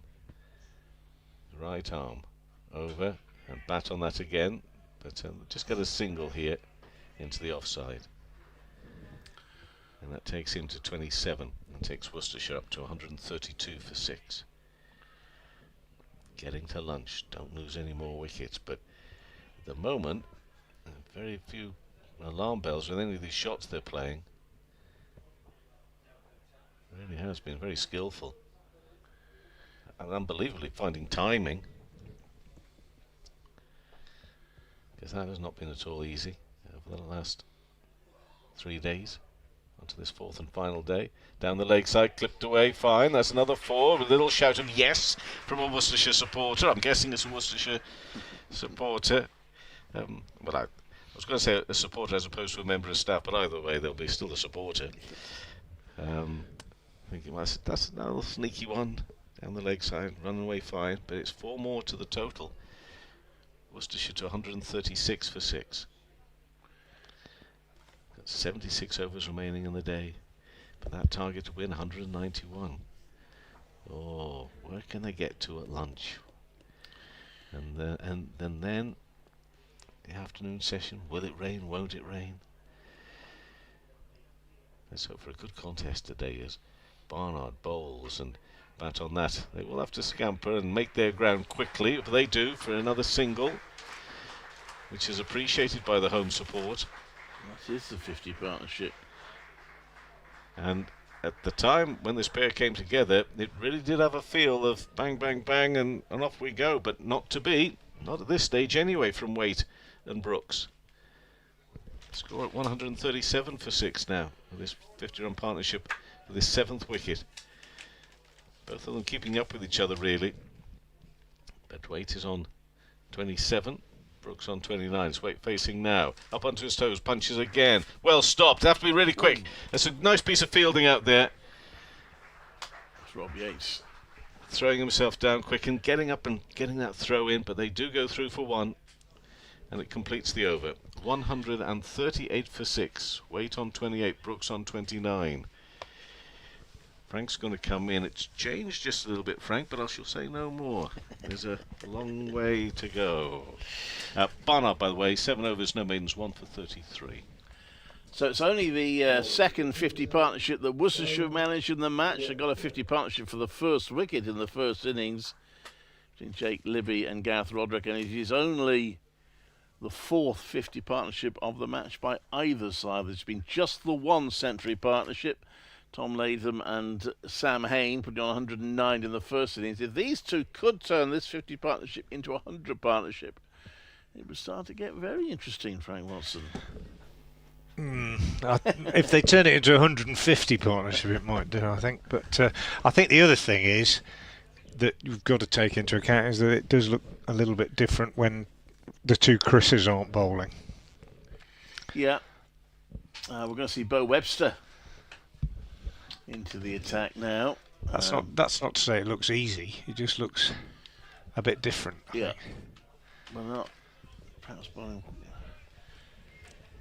Perhaps Ethan Bamb hasn't been as consistently accurate, and Barnard maybe not making the ball do as much. That one's lofted in the air. It's going to be short of the fielder down on the boundary. Zen Malik just got underneath that one in the weight. They're coming back for a second. That's good running. Shot was a little bit miscued. Ethan Brooks, I should say, was the batter, but he will get 2 for it. And it's 140 for 6. It was weight. He's now on 30. Scoreboard confusing me. Webster bowls driven down the ground, and there's going to be more runs here. Davies giving chase, and it will be stopped just inside the boundary, but they will run 3. 143 for 6. They want to win this by lunch, Frank.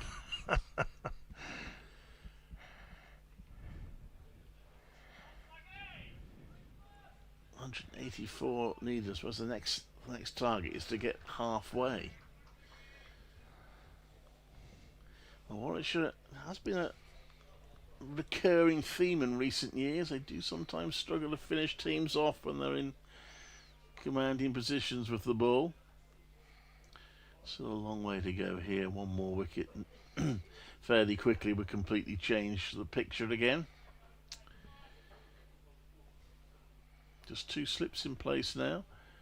As Webster comes in to bowl to Brooks, who defends to mid-off. Webster a tall figure.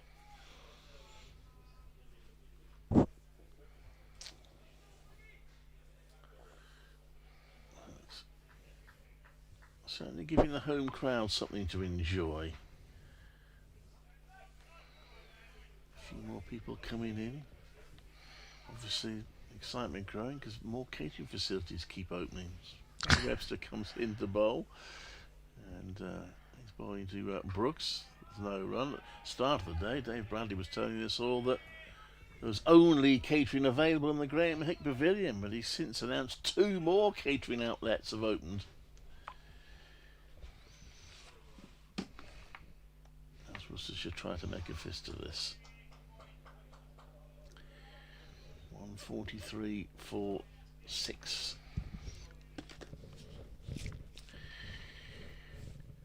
Webster in. Oh, he stretches for that one. Brooks and misses it. So yeah, Derbyshire are suddenly storming towards victory against Kent at Derby. They now have them at 240 for 8, and Kent are still 21 behind following on.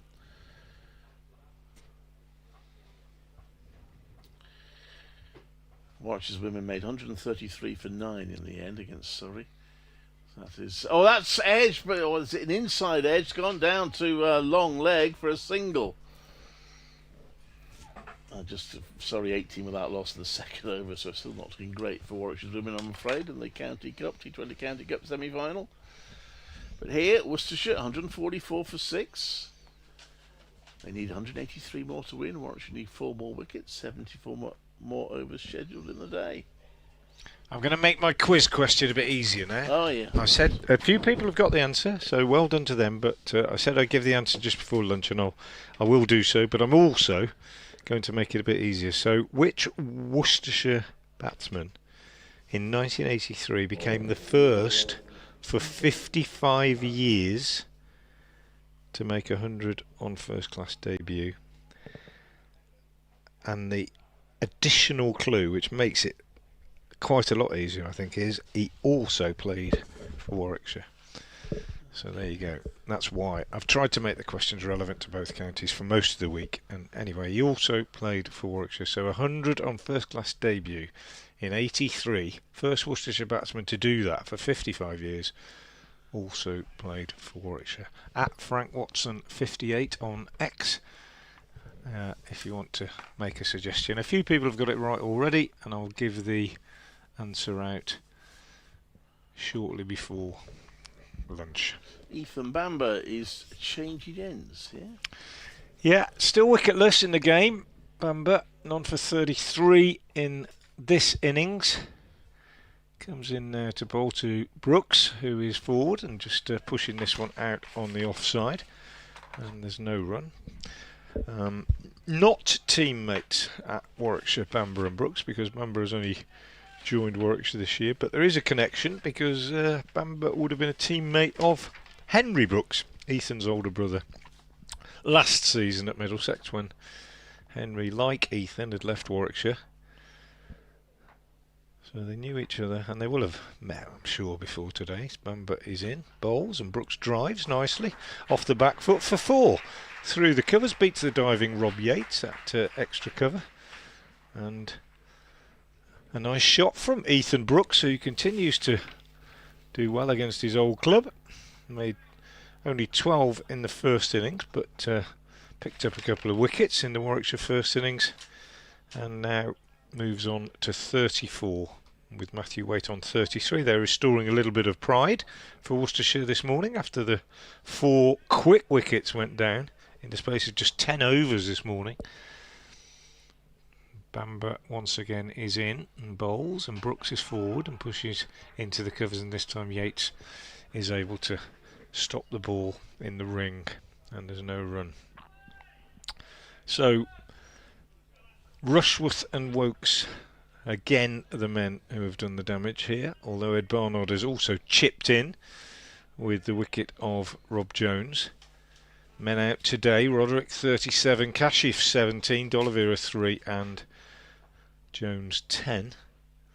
As Bamber is in again and bowls, and Brooks is forward playing back up the pitch to the bowler. Not a huge, well, that's an overstatement, a smallish crowd in, shall we say. Quite a few in the pavilion and in the New Road End, but a sparse crowd in the D'Oliveira stand. But it is overcast and there is rain forecast, although as it clouds over in the southwest, not quite sure how much we would get. Maybe showers. As Bamber is in and bowls, and Ethan Brooks has his middle stump extracted from the ground. So Bamber's had to wait for his first success, but when he gets it, it is spectacular. And the middle stump cartwheels back, and Ethan Brooks' innings is over. He made 34, but it's been ended in spectacular style by the other Ethan Bamber, and Worcestershire have lost their 7th wicket after a good partnership for the 7th wicket of 61 runs, but Brooks and Waite have been parted. Brooks has gone, bowled by Bamber, and it's 148 for 7. I'm guessing that might have kept rather low. It's not the middle stump out. Yeah, it has kept low. And Brooks gets his 23rd wicket of the season. Bamber gets his 23rd wicket of the season. Brooks can't quite believe it. Batted well for his 34, but that's the problem in this pitch, that one may come along that's he's going to beat you. But shows some defiance in his 34 of 50 balls. He's a little bit unhappy at the moment, but that will just ease any doubts that might have been coming into the Warwickshire minds. Doubts, partly with Worcestershire scoring runs, but also, of course, they will be constantly worried about whether any weather might get in the way. It's quite a black cloud coming over now. I don't think that's going to stop us.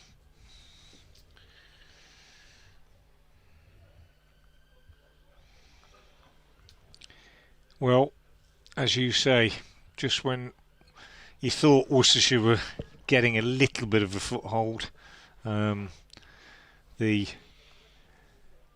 wicket is taken, and Bamber, to be fair, be a bit not worried, annoyed that he hadn't got a wicket on this pitch in the game so far, but getting maybe a little bit of fortune is one that keeps low, but no better sight for a quick bowler than seeing the old stump cartwheeling out the ground and hearing the noise. And he was pretty delighted, I think, to pick up his first wicket. 1 for 37 now, and he's coming into bowl to Ben Allison, new man. So we're through the specialist batters, and Allison, an all-rounder, I suppose waiters as well. Bamber is in and bowls, and Allison leaves alone outside the off stump. And there's no run. End of the over. So we've got 15 minutes to go before lunch. If they lose another 2 wickets, lunch could be pushed back by half an hour. And who knows, we might be all wrapped up in early afternoon, Clive. Yeah, we certainly Warwickshire will hope for. They don't want to take any chances with the weather. Looking for their 3rd win of the season. All will have been away from home. So I'm going to make the suggestion now that they leave Edgbaston and play all their games at Warwickshire outgrounds. But they'd still be at home, wouldn't Well, they would, I suppose, but yeah. Anyway, I jest, of course, in case anyone's... 148 for 7.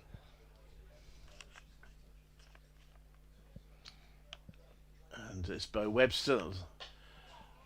Coming into bowl, it's pushed out to mid-wicket by Waite.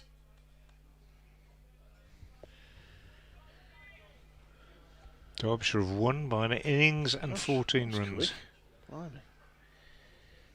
Dave Fletch will be happy.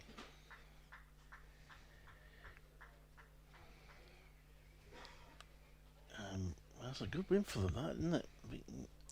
Kent. The East Midlands is reborn. Well, it is, isn't it? And that's edge, or in fact, is it? Well, it's come off the pads. Bo Webster appeals. The appeal behind the stumps. The umpire doesn't even lift his head. He's not interested in that one little bit. There's been an edge onto pad. We've got the wickets then for them. The wickets are shared out, see, in a second. And it's Pat Brown, formerly this parish, got a couple of them.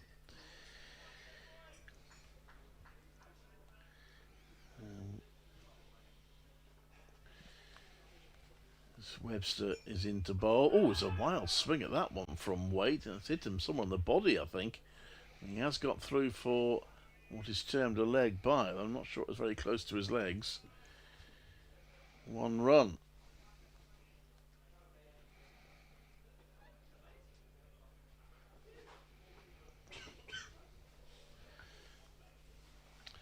So what's that going to do? Derbyshire will get 23 points from that game. So they will be up in 2nd place. Leicestershire, Derbyshire 1-2 again.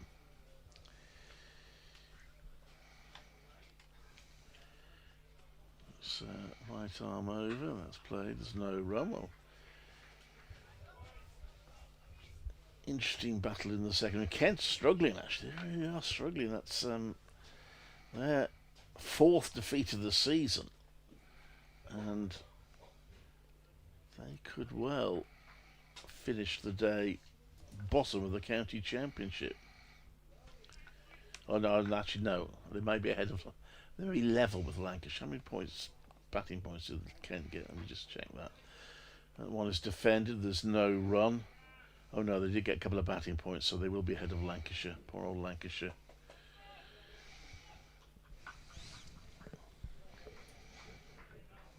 Lancashire, the only team in the 2nd division without a win. In fact, the only team in the county championship without a win this season.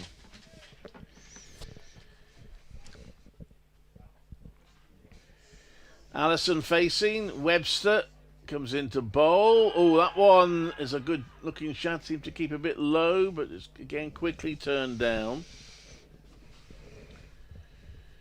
And 1 for 9 for 7 at the end of the over. Not a bad shot. Might have been too high. That one from Webster, but anyway, it's not out. It's 149 for 7. Worcestershire need another 178. Or probably more relevantly, Warwickshire need 3 more wickets. And we have, in theory, 13 minutes left till lunch. I say in theory because if they take a couple of wickets and they're 9 down, was it 8 down? Can you do it at 8 down? I think there was certainly a time where I think you could add 15 minutes on if it's 8 down, and then if the 9th wicket falls during those 15 minutes, you add another 15 on. Bamber in to Waite, who's forward, pushes out on the offside, and they pick up a single. Takes Waite on to 34. Equal top score. No, it's not. Roderick got 37, but equals Brooks's score anyway.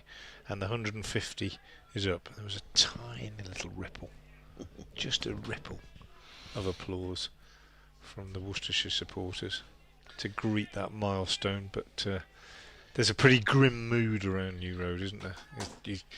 There's a grey cloud over the pavilion, metaphorically, if not physically, as Bamber is in and bowls and Allison is beaten outside the off stump. For what it's worth, it's one of the quickest 50s of the match. 57 balls it took. That's when Bamber and Waite were hitting a few boundaries. Cloud building in the southwest, but not with sufficient pace, I would suggest, to influence the outcome of this game. And no doubt that Warwickshire deserved to win it. As Bamber bowls and Allison is taken on the pad. The ball runs out on the onside. I think there was a widespread feeling in the first game of the season at Edgbaston last year that Warwickshire were saved from defeat by the rain against Worcestershire when Kashif Ali scored 100 in either innings. But I don't think anybody really would deny that Warwickshire deserve victory on this occasion. The breeze is building a little bit. I noticed the one remaining horse chestnut tree is beginning to stir somewhat. It's Bamber bowls and watchfully Allison is defending on the back foot. There's quite a lot of wind expected this afternoon, apparently late in the afternoon. Gusts up into the sort of high 30s in terms of miles an hour, and showers forecast. But at the moment the light's decent, and although it's overcast, we haven't got the sun that we had first thing this morning, and the cloud is building away to the southwest and doesn't look too threatening. I don't think Warwickshire need to worry too much as Bamber is in and bowls, and Allison drives nicely, a full delivery, hits it well but into the ground and it bounces up, and Ethan Bamber does his own fielding in his follow through. See, there's a flag of St George flying, well, been fixed to the railings on the new hospitality facility at the far end of the ground with a bare and ragged staff on it. Bamber in, bowls, Allison drives nicely again, but this time straight to Wokes at mid-off and there's no run. I wonder if somebody will be dispatched round to take it down, Clive. I don't think so. We didn't put that new hospitality facility up to have Warwickshire flags draped all over it. What's going on? 150 for 7. I don't think Worcestershire are that sort of club, are they? Yes. I'm trying to read his fans. I can't see which. It's actually got a hashtag, so or a at address on it. So. Oh my goodness! Yeah, so I haven't got my binoculars today. Otherwise, I'd see if I can have a look. I'll have a wander around maybe later on. Have a look. Webster to Waits, who pushes that into a gap. There's a big gap now on the offside, which is 2 fielders on the boundary in the mid-off. So he gets a single. They obviously preferring to have Allison on strike. Yeah, they're giving him one and he's taking it. It's 2. I mean, it would just become a very, very long day if Waite starts turning down runs that are on offer, I think. I think it is. You Bears fans is the address. Oh my goodness, well, it definitely should come down then in that case. It's one is guided into the offside by Allison, but the fielder up now, so there's no rum. It's probably a Facebook page or something. Yeah. You Bears fans. Yes, probably. Oh dear. It's 151 for 7. Bo Webster. 12 on his back, comes into bowl. Oh, that's gone past the outside edge. As Allison prods at that.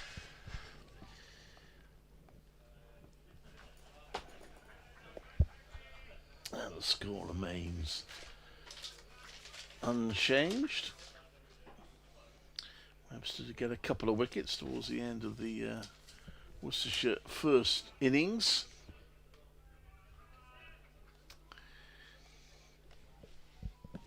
And he's in again to bowl to Allison. Oh, it was a wild drive at that by Allison.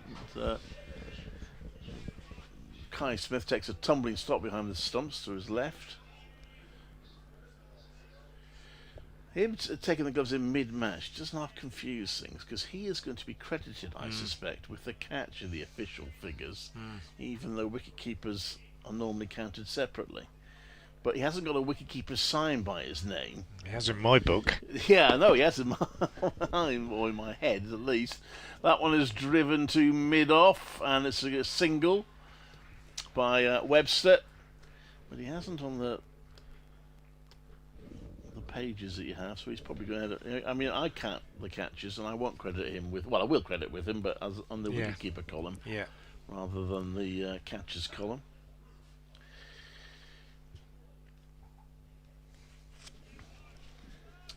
Now, here's a question for you, Clive. To you, this is a bit of a niche one, commentator to commentator. That one is played back to the bowler. There's no rum. Do you keep full scorecards and edit all your stats of games that you're not covering?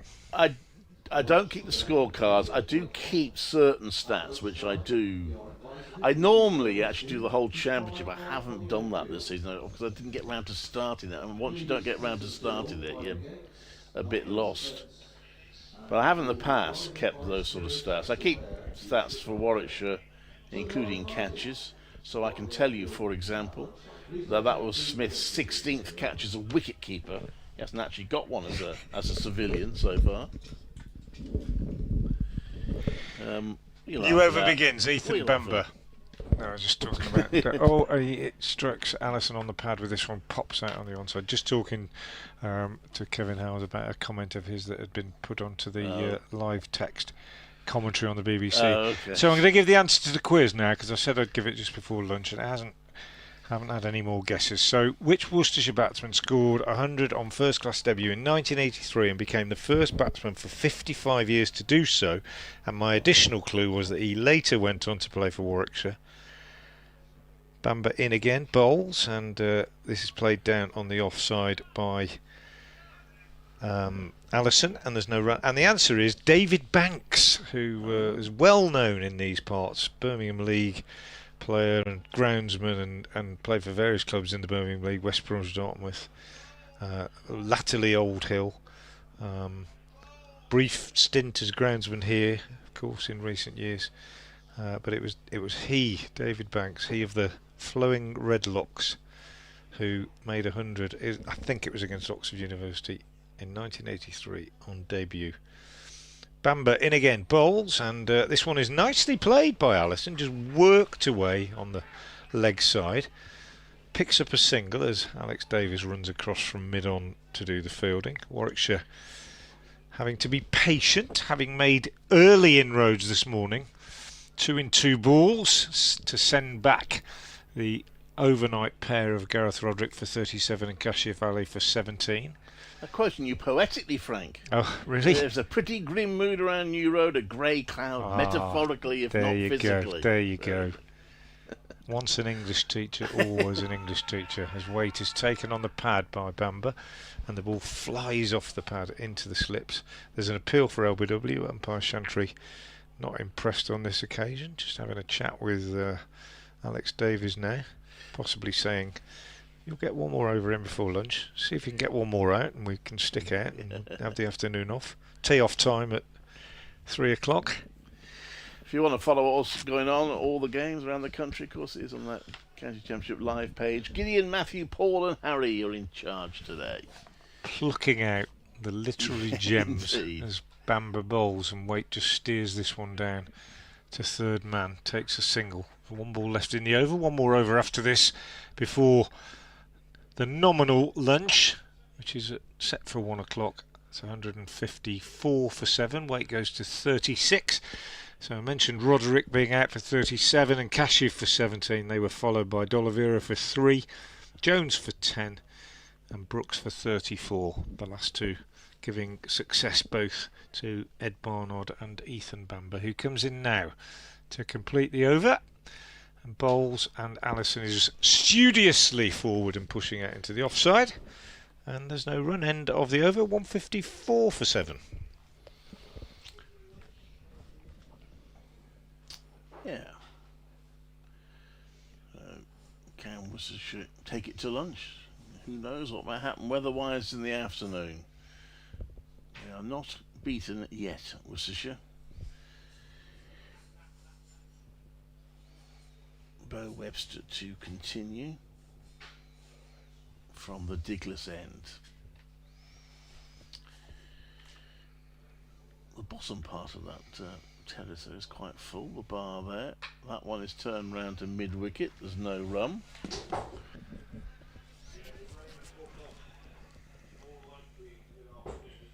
$154 for 7.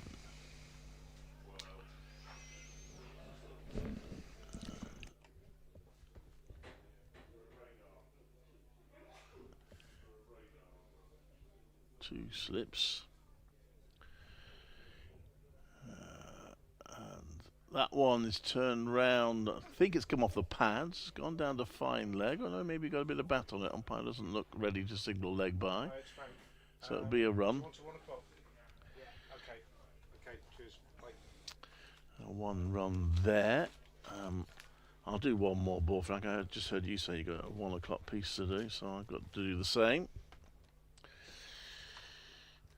As Webster turns to bowl to Allison, who nudges at one outside off stump, bit of bounce, doesn't make contact. There's no run. Yep, so we're on the brink of lunch. The clock has ticked past 1 o'clock. 3 balls left in this over, and it's been Warwickshire's morning, as we probably expected that it would be. Worcestershire not without resistance. They've added 98 runs so far this morning, and make that 100 and 100 exactly, because he just picked up 2 more.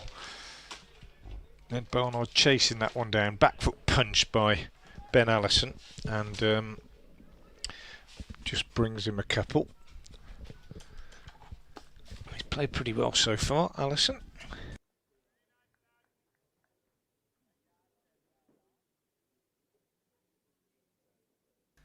And he's moved on to 4, having faced 19 deliveries. Webster in again, 2 in bowls, and just leaves this one alone outside the off stump. And in fact, it's then not gathered cleanly by the wicketkeeper Kai Smith, and they go through for an unexpected additional bye. So 1 ball left before the break. It's been Warwickshire's morning. Just run through events of the morning after this delivery, which will be bowled by Webster, and he is in to bowl now to Matthew Waite, who is taken on the pad, and there's a shout for LBW as the ball runs away on the offside, but umpire O'Shaughnessy says not out, and that is lunch. So Worcestershire go into the break on 159 for 7. They have added exactly 102 runs this morning, but they've lost 5 wickets in doing so. Gareth Roderick LBW to Chris Rushworth for 37, last ball of the over, 26th over, that was 63 for 3. A wicket to the very next ball, bowled by Chris Wokes, when Kashif Ali was caught low down by Bo Webster at second slip. Good low catch. He went for 17, so both the overnight batsmen gone at that point. Brett D'Oliveira next to go, got a rare loose delivery down the leg side from Chris Rushworth and picked it up off his legs, only to pick out the fielder at backward square leg. That was Ethan Bamber. D'Oliveira out for 3, 76 for 5 at that point, 87 for 6 when Rob Jones was caught behind by Kai Smith, who's keeping this morning, off the bowling of Ed Barnard for 10, and then a partnership of some defiance, 61 added for the 7th wicket by Ethan Brooks and Matthew Waite, before Brooks was bowled neck and crop by Ethan Bamber, one that we think probably kept a little bit low. He was out for 34. Since then, Ben Allison has kept Matthew Waite company. Waite is on 38, Allison on 4, and at the break Worcestershire are 159 for 7. Update for BBC Avon Worcester now.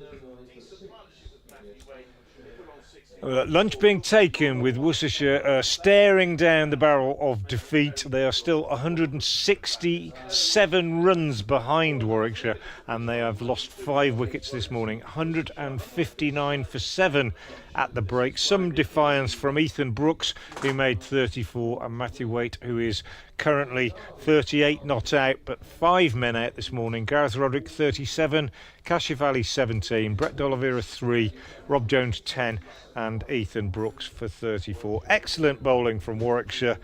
Worcestershire in a bit of trouble. Maybe the rain won't come soon enough to save them. 159 for 7 at lunch.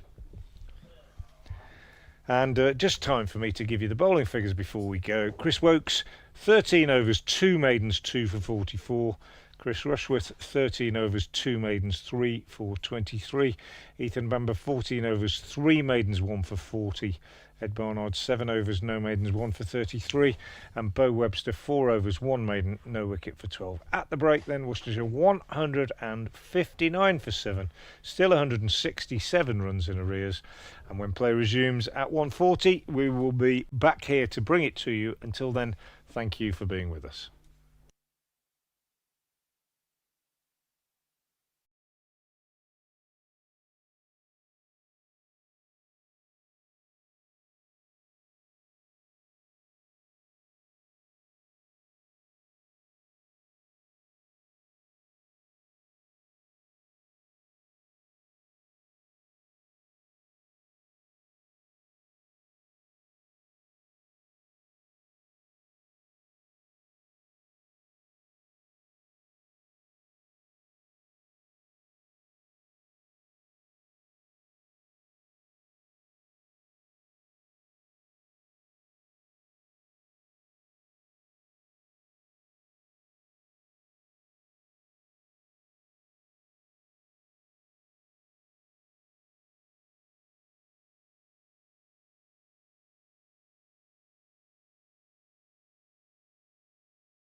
Good afternoon, welcome back to Visit Worcestershire New Road, where play is about to get underway in the afternoon session, day 4 of this Rothesay County Championship Division 1 game between Worcestershire and Warwickshire. Worcestershire staring down the barrel, as they say, of defeat here as they continue their second innings. 159 for 7 the score. There's still 167 runs in arrears.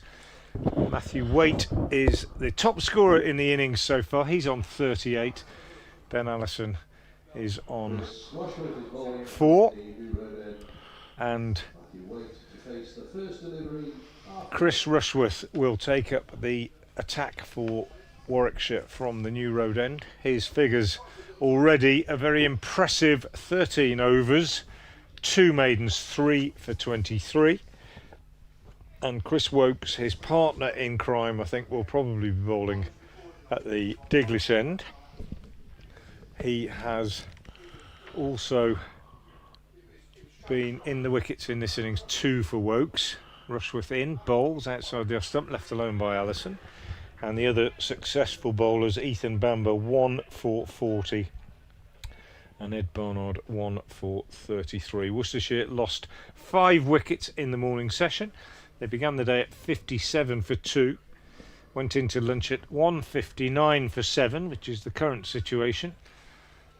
There is rain in the forecast, but actually the weather looks pretty fair at the moment. The cloud is a lot higher than it was this morning. The light is good. And Chris Rushworth coming in now to bowl to Waite, who plays this out on the onside, and it's fielded by Sam Hain at mid-wicket, and there's no addition to the score. We did have a little bit of rain at lunch. They put not the full covers on, but the bowlers' run-up covers they put on, and the umpires came out at just before 1:40 with the covers still on, but they ordered them off, and seems to be clear now.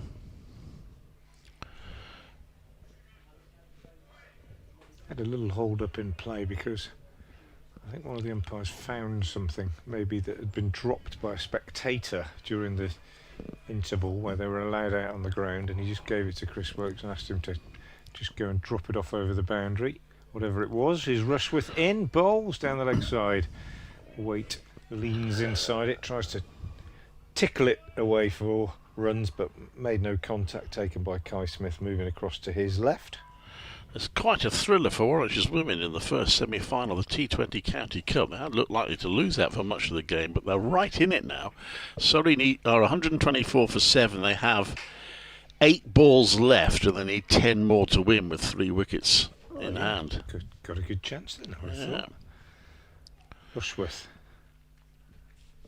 in again, bowls, and Waite is getting the first run of the afternoon session, just on the back foot, pushes out square on the offside. Rob Yates comes off the boundary at cover to do the fielding. 159 for 7 becomes 160 for 7 as Waite moves on to 39. Allison has 4. And Warwickshire just 3 wickets away from wrapping up a victory here, which they thoroughly deserve, in all fairness. As Rushworth moves in again and bowls, and Allison drives nicely into the covers, but Yates fields, and there's no run. And I think, Clive, it's one of those where Worcestershire, they're bottom of the table, they've only got 1 win, and they're going to be on the wrong end of a defeat here, in all likelihood, to their near neighbours, and there'll be lots of gnashing of teeth, and wringing of hands, and people saying they're not good enough, and this, that and the other. But the truth is, you're only as good as players you've got in the conditions you've got to work with against the opposition that you've got to face. Rushworth bowls, and that's a beautiful shot from Allison, driven away square on the offside, picks up a single, which means he'll keep the strike, which might not be the best move in the world, but he goes to 5, and it's 161 for 7. And what I mean by that is you do your best, and you know, if the opposition had just happened to have Chris Rushworth and Chris Wokes, who are exponents of high quality in these conditions, even your best is not good enough. Yeah, they can park the championship, of course, after this for a little while.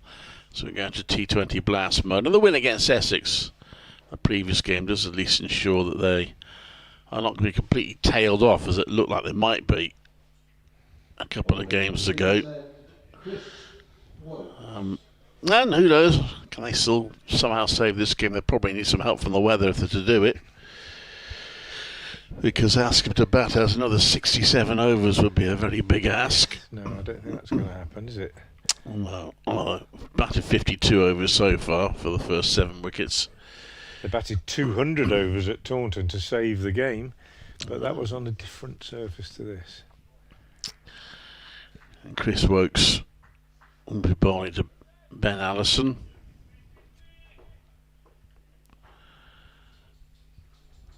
With 3 slips in place. Wokes just saw a chance. I say put down, it's just completely missed in the morning session. So it went past Latham at slip. That one is edged along the ground and is fielded by Sam Hain at 3rd slip. 161 for 7.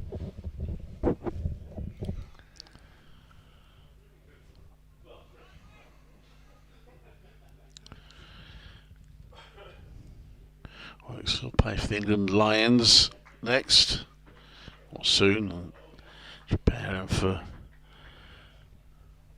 hopefully being in the England squad. In their busy summer, he comes into bowl, and that's played back to him by Allison.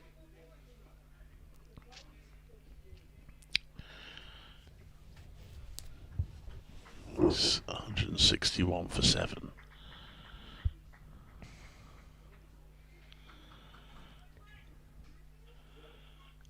A few people in the ground. Pavilion's quite busy.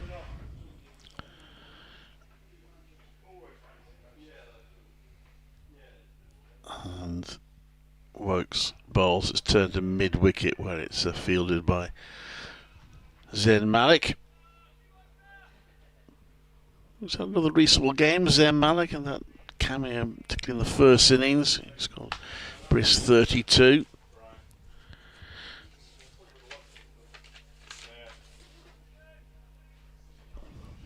Number 34, in fact, he got that first innings. I did 15 more in the second, so the context of the match, 49 runs, not a bad effort from him.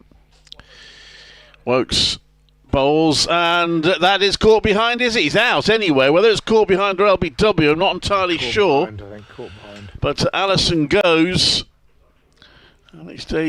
Kay Smith behind the stumps taking the catch. And the 8th wicket has fallen and Chris Wokes just struck again. Yeah, I did say taking that single one it's would have been behind, the best thing to do, but you can't hide away all day, I suppose, and he probably thought, along with his partner, that they were going to take as many runs as were on offer, and Ben Allison pays the price. Chris Wokes asking the question again just outside off stump, and Allison getting a little edge through to Kai Smith, who picks up his 2nd wicket-keeping catch of the innings, and Worcestershire, well, they're not far away now from defeat here. They are 151 for 8. So Wokes has his 3rd wicket. Tom Taylor getting some nice applause as he comes onto the field.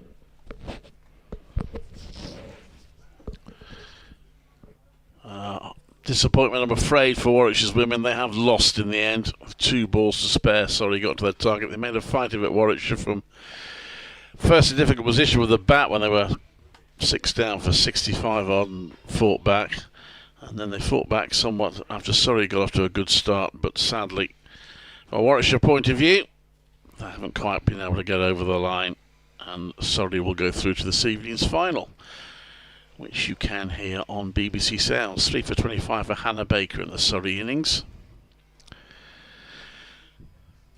But at least they've taken part in the very first T20 Women's County Cup Finals day, all happening at Taunton.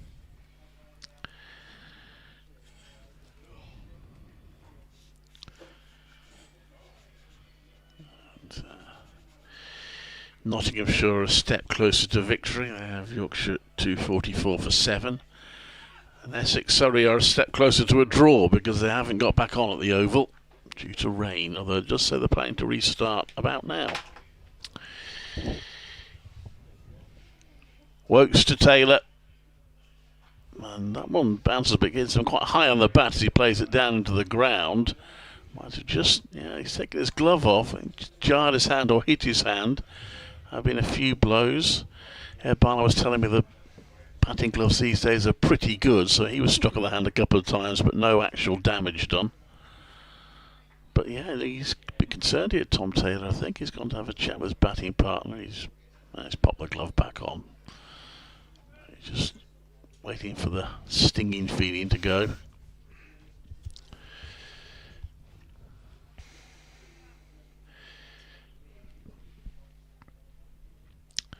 Wokes. Because he'll get a fifer if he can clean this innings up. He comes in. That's left by Taylor. It's the end of the over. 53 overs bowled, 66 more scheduled. Worcestershire nearly halfway to their target at 161. The problem is they're 8 wickets down, so Warwickshire need 2 more wickets for victory. Yeah, 165 runs still in arrears. Not going to happen. Waite's played well for his 39, top score. Other than that, only 34 from Brooks and 37 from Roddick of any real significance. It's been tough out there. Genuinely, you can say that Brett D'Oliveira was out to a loose shot, but other than that, not much blame attached really, I think, to the batters as Waite flashes at this one from Rushworth outside the off stump. Through it goes to keeper Kai Smith. And I can't argue with the fact that Warwickshire have deserved to win. They've put together a better team performance. Made 227 in the first innings, largely thanks to a partnership of 109 for the third wicket between Hayne and Latham. Bowled Worcestershire out for 181. First innings lead quite significant. Rushworth again bowls and Waite plays defensively off the back foot, and then built on that with good purpose in their second innings. Good partnership for the second wicket actually between Latham and Yates after Davies was out early, and then various other partnerships of significance. 65 for the fifth wicket between Barnard and Hayne. 67 for the 8th wicket between Wokes and Hayne. That was important because it was just a sense that Worcestershire would get back into it. Lovely shot from Matthew Waite here, but brings him only a single out on the offside. 162 for 8. So those partnerships very, very important in that second innings, and you thought when Warwickshire got 280 in that second innings that an overall lead of 326 was just maybe even 100 too many, Clive, on this pitch. And yeah. Had it been 225 or something, we might have had a real contest on our hands. And if Worcester were now 162 for 8, needing just another 50, you might still think they had a chance and it would be nip and tuck. But it's a big gap. As Rushworth bowls and Taylor plays this up to mid-on where Davies fields and there's no run. Yeah, I think for most of the match you felt that Warwickshire had just been marginally. The only time perhaps when they weren't was when they had their collapse in the first innings and Worcestershire started their first innings well. Yeah. By the close of the first day, 53 without loss, you thought, Worcestershire were very much in it, and I did even suggest that had been Worcestershire's best day of the season, and we thought the pitch was perhaps a little bit better than the other ones had been here. As Rushworth bowls, Taylor taking on the pad as that goes down the leg side. They go through for a leg bye. 163 for 8. But in fact, I think that perhaps we were a little bit more generous in our assessment of the pitch as a batting surface on that first day, as a cricket wicket, because it's proved not to be the case, despite the fact that Sam Hayne has made 173 runs for once out in the game. Rushworth from the New Road End, last ball of the over. He's in, he bowls, and that is beautifully driven by Matthew Waite, put straight to Chris Wokes at mid-off. There's no run. It's the end of the over from Rushworth. 15 overs, 2 maidens, 3 for 26 or 9. I can't quite see from here. 3 for 26. His figures. It's 163 for 8. So Wokes doffs his cap. These two now got 13 of the 80 wickets that Warwickshire have taken between them. Took the first 7 in the first innings and the first 5 in the second. So they have been somewhat dominant, as we kind of expected at the start of the game. Both men were playing their first games of the season after injury. Rushworth hadn't played since September. Wokes did play in the winter for England, but hasn't played in the summer at all until now. That was played to backward point by Taylor, who's yet to score. I always think, Clive, and probably, well, you might even know the answer. Really, you might have talked to Chris Wokes about it. But I always think for a centrally contracted cricketer who is not injured, managing that lack of cricket in the winter months and maybe even in the summer months. Wokes bowls. Let's play back to him. There's no run. And remaining focused on going to the gym, doing your cardio work, staying fit. When you're not actually playing much cricket and you know you're not actually due to play again for another few weeks or whatever, or you might just have a second team game here, it must be quite difficult, I think, to stay motivated and stay focused, I think. Chris Wokes would know all about that, but he's not alone. There's quite a lot of them not playing much cricket, isn't there? He's in, and that's left. There's no run. He has had an injury on this occasion. Yeah, but no. But you know what I mean? Yeah, I do. A general point, absolutely, really. yeah. Batters, I mean, Must have to do quite a lot on his own. Yeah, got to bowl a few deliveries, got to hit a few balls, got to stay fit, got to do your work, turn up and do some training, etc. But not actually going out there and playing matches, which is what cricketers do. That's how you get to that position, by doing that on a regular basis. It must take some managing mentally, I think. Right arm over, he bowls, wraps him on the pads. Wokes asks the question. Not out is the verdict. Ball comes off tail and goes out onto the leg side. Not an impassioned appeal from Wokes, more a polite request. Going down the leg side will be the verdict of the umpire, I'm pretty sure.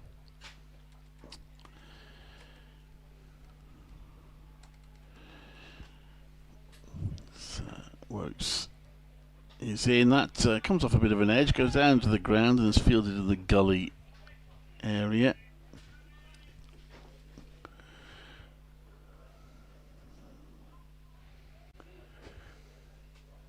Rob Yates with the stop, and he now runs down to third. So happy to give Taylor a single off the last ball of the over if he wants one.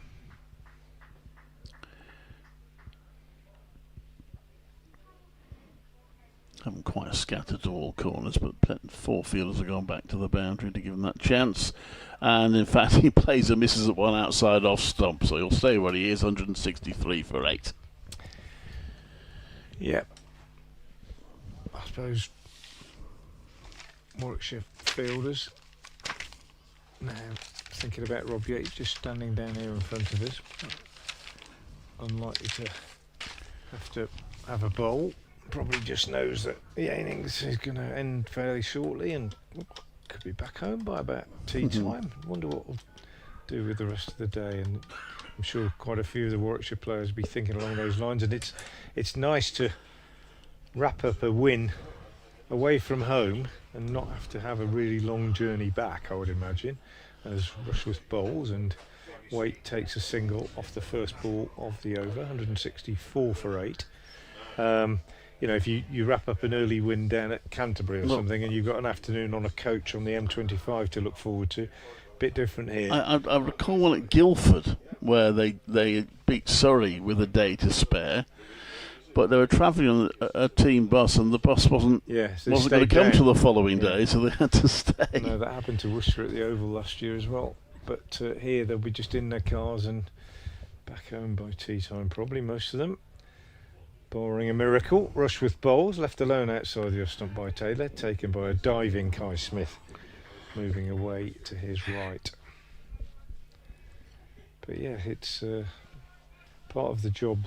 It's not as bad as it used to be when they would, as you were saying the other day, play one game in one place and then have a Sunday league game somewhere else, and then back to resume the other game often, and then maybe into the cars and away and playing somewhere 200 miles away the very next day. It happened on many occasions in the past.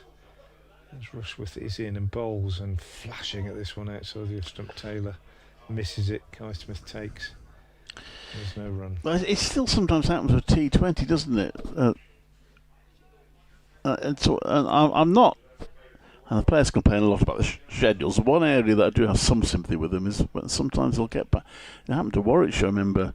They got back from Lancashire about the early hours of the morning and were expected to play the next day. I've always taken the view if a professional sports person wants a decent night's sleep before a match, they should be entitled to that, really. Here's Rushworth in over the wicket outside the off stump, left alone by Taylor. Well, I have recalled on air before the most extreme example that I can remember of it, which was when Worcestershire finished a championship game at Old Trafford on a Friday, and it was a busy time of the year, some holidays I think, and it finished early, finished at just after lunch. They'd won the game and they were playing at Hove the next day, and it was on one of the rare occasions in those days when they did travel on a coach. Rushworth in bowls down the leg side, and Kai Smith dives but can't take that, and it's gone away to the boundary, and it's just pulled up inside the boundary by Ethan Bamber, and they go through for 2 leg byes. And when they got to Hove on the coach, the hotel wasn't to everybody's liking. It was 11 o'clock at night, I think, and they didn't like it and didn't want to stay there, so the phone calls were made and various other accommodation was found, and lots of players didn't get to bed till about 1 o'clock in the morning, and then the following morning they were in action against Sussex in the championship. Rushworth is in again and bowls, and Taylor is going to be off the mark here, just working this one away on the onside wide of Alex Davis at mid-on for a single. So 167 for 8. Waite has 41, Taylor has 1, and Chris Rushworth's figures now 16 overs, 2 maidens, 3 for 28, and the deficit for Worcestershire remains at 159. And it's good afternoon for the first time to Kevin Howells. I mean, I just hope that Warwickshire supporters are aware that the gardeners and farmers desperately need rain, and the sooner the better for crop growing. Yeah, It's fair, isn't it? absolutely. Is this my end?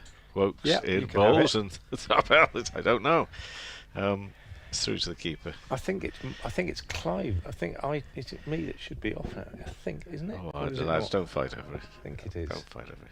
Who knows how much longer we'll be here for? It's just that Have you got somewhere to be? I have been asked to make a phone call I see. on a family issue, which might be of Yes. some significance. So Wokes is bowling from the far end, the Diglis end. And he's turning.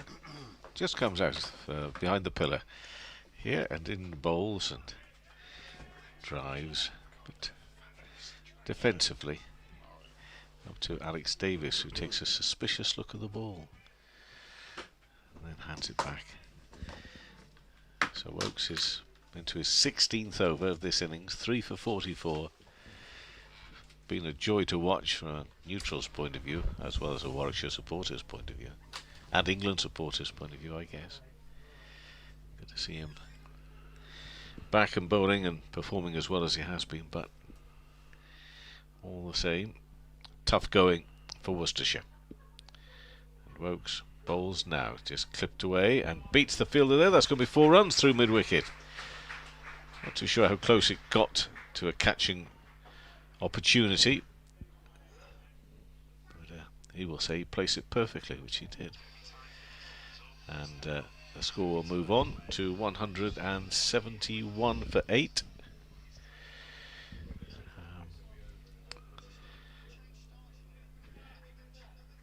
Waite on 41, Taylor on 5.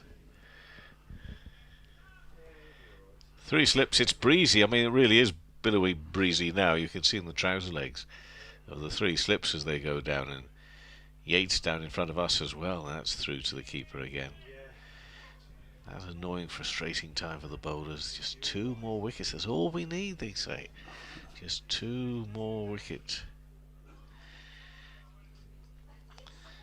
But Worcestershire, as I say, have something to play for here, because if we get the target 156 off, but playing for a shower or 2, will it arrive in time? Will it arrive at all? We had a little, just a small amount at lunch. Wokes in and bowls and driven.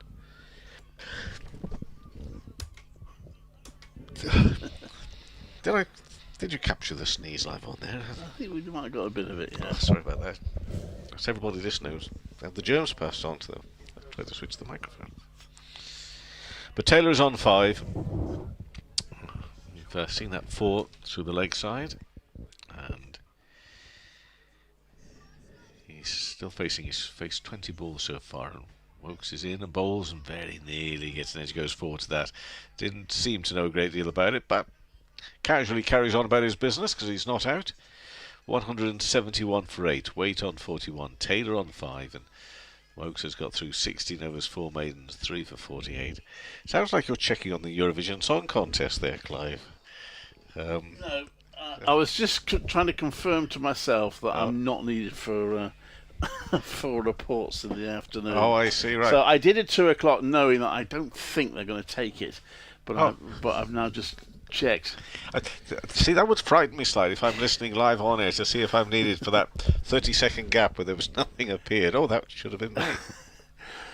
Chris Rushworth comes in to bowl. That's out the they're happy for Waite to take a single, which he's happily done.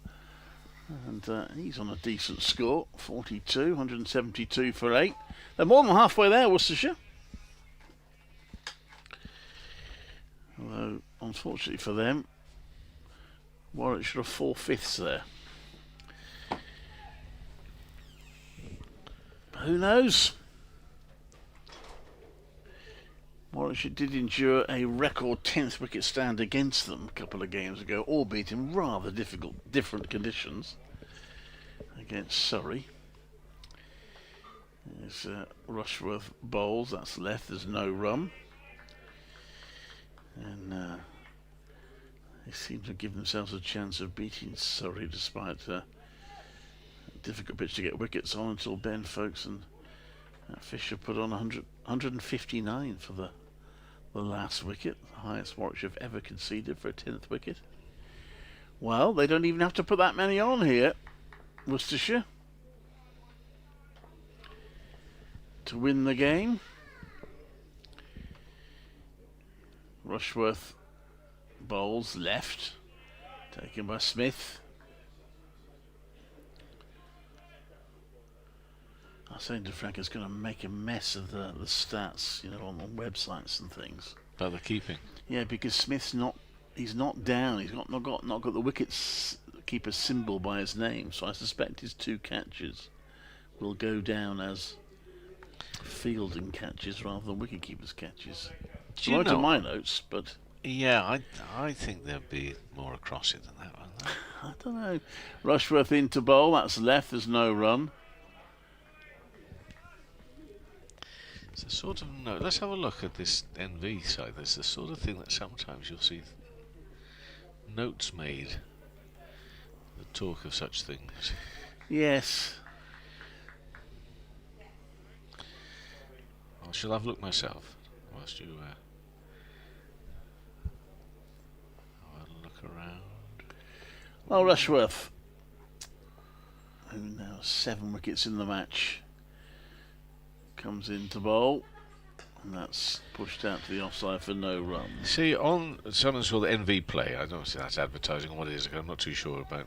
But anyway, it's pretty detailed. I think it's the ones the scorers work to. It does say here, Warwickshire men substituted K. Smith for A.L. Davis as wicketkeeper. It doesn't say when exactly, but I presume that, I think that pretty much, start of the 4th day. So that bit, it is noted, but it doesn't take away from your general point.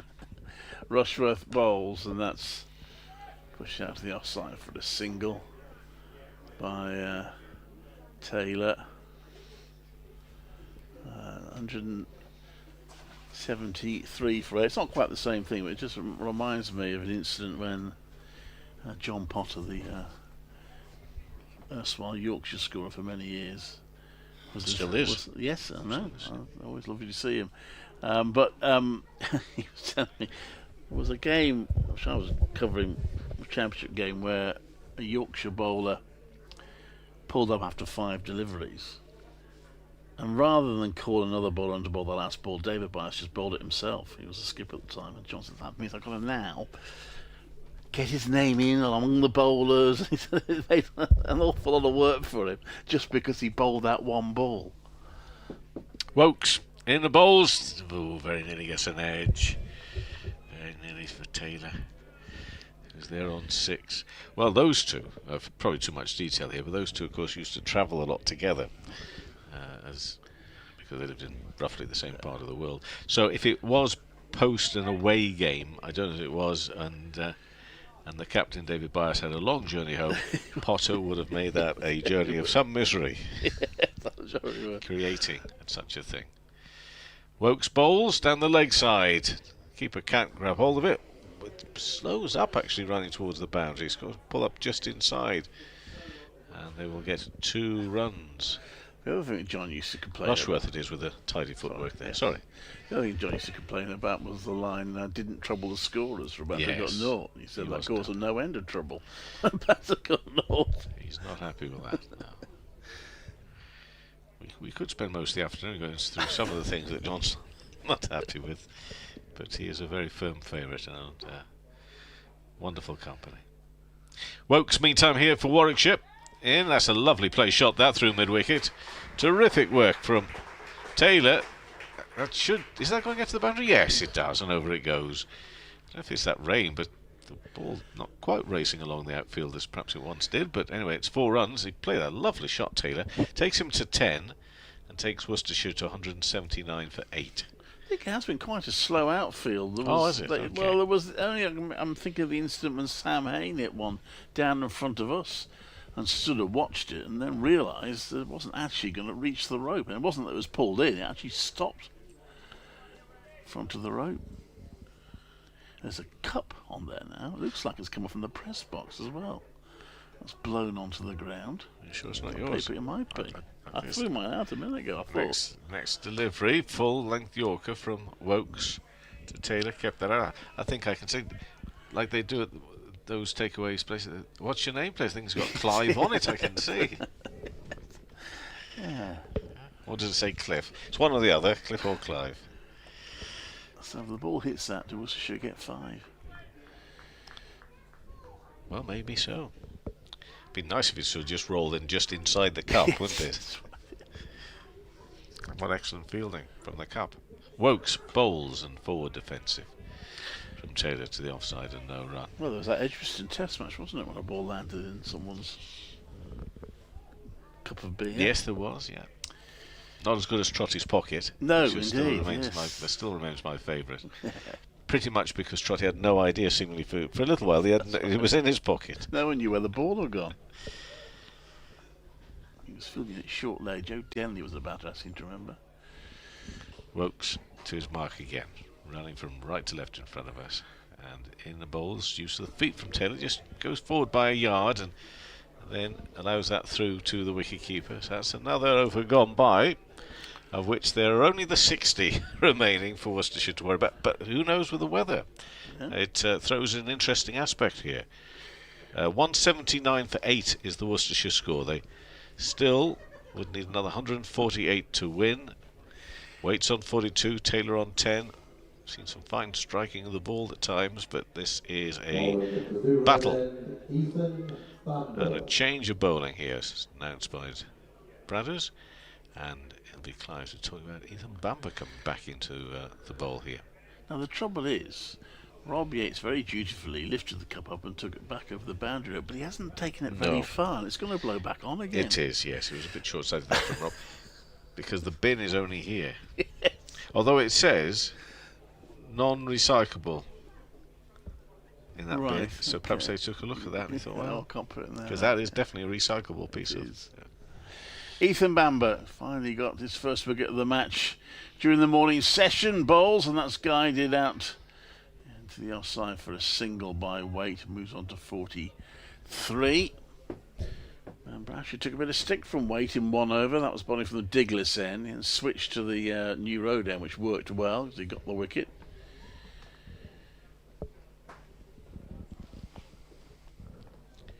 It's a bit cool, you know, that breeze. It's all change. I'm not going to moan because we've had it very, very, very good. And if it is going to change, in time for the T20, that would be a bit of a blow for many, but not necessarily for me. Bamber bowls, that's left. Very happy if there needs to be a break in the weather. It happens in non-championship cricket time. Well, my last match actually is the first T20 match on Friday. Matches actually probably involving the women's game as well beforehand.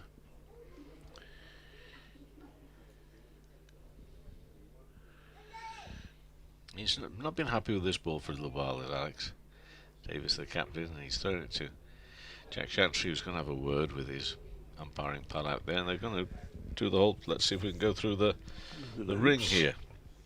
The loop. Surrey 3 down, 164 for 3. Needs another 254 runs. Sam Curran and Folks. Let's have a look at these runs. So Curran's 32 off 42. 4 fours and a 6. That suggests he's still being quite attacking. Yeah. And 254. They've lost a few overs there because of some rain and some bad weather. Yorkshire 7 down, 201 off the target. Patterson, White and Pennington with the wickets. Nothing for Abbas this time around for some reason. He took 6 in the first inning. Bess and Thompson are not out. Recently Revis made a 45, Hill a 26. That new ball now is, I presume, I mean I don't know, but I'm going to guess they would have taken it at the time they could, 16 overs old. We are replacing the ball here, by the way. In the second division, Derbyshire victory by an innings and 14 runs over Kent, and Northamptonshire versus Gloucestershire. Gloucestershire need another 254 to win at Northampton at 96 for 2.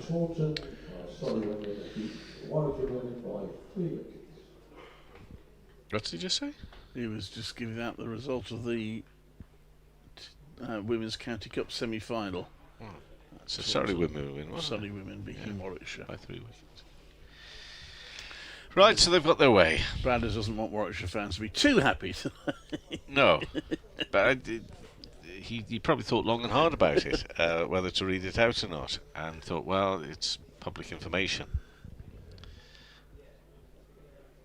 So we've changed the ball, but it's also given Matthew Wade a chance to go and change something else. Yeah. So, bit of a hold up in the proceedings. And it will be Bamber will continue this over. It's your end here, Clive. It is long over to describe. That interruption. Warwickshire again just been a little bit held up here. Worcestershire have tried to show a bit of defiance, but Bamber in to bowl. It's going down the leg side. Taylor pushes his bat at it, doesn't make contact. I wonder if Alice Davies is tempted to just have a little look at a bit of spin. None of that today. Because the injury to the webbing of Rob Yates' hand might have an impact on his bowling, I'm not sure. He did bowl in the last game though. In comes Bamber, and that's going down the leg side again. Yates shows his bat the ball, but doesn't make contact. Worcestershire will take that all day long. Will. As many balls like that you can. Yeah, gotta make him play.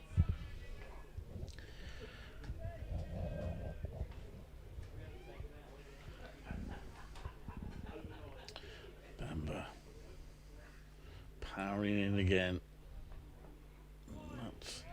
It was not going down the leg side, but it was just a little bit short and slightly wide as left. It was a better ball, but it was still one that Taylor was able to leave.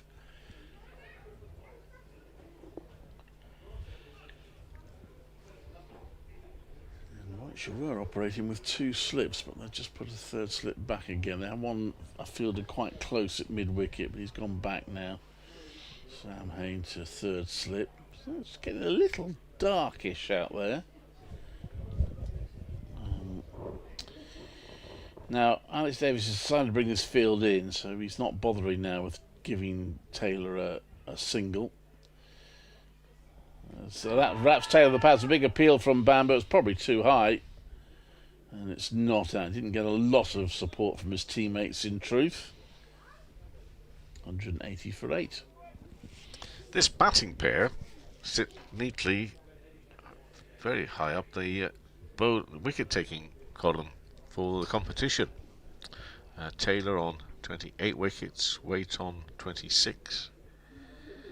Just had Bamber bowling to them. He's on 23, so he's not far behind. There's quite a lot of them actually, 20 plus. George Hill and Kyle Abbott sit at the top on 32 apiece in Division 1. Division 2, so just remind me, that's what I said, 32. How are they looking in the bowling stakes in Division 2? Has anybody got more than that? No, Ian Holland sits at the top on 28 at the moment. With Logan Van Beek of Leicestershire also on 26, just behind him. So Wokes got 3 slips, and he comes in now and into bowl to Waite. Waite comes the call from Waite. Yeah, I know your name.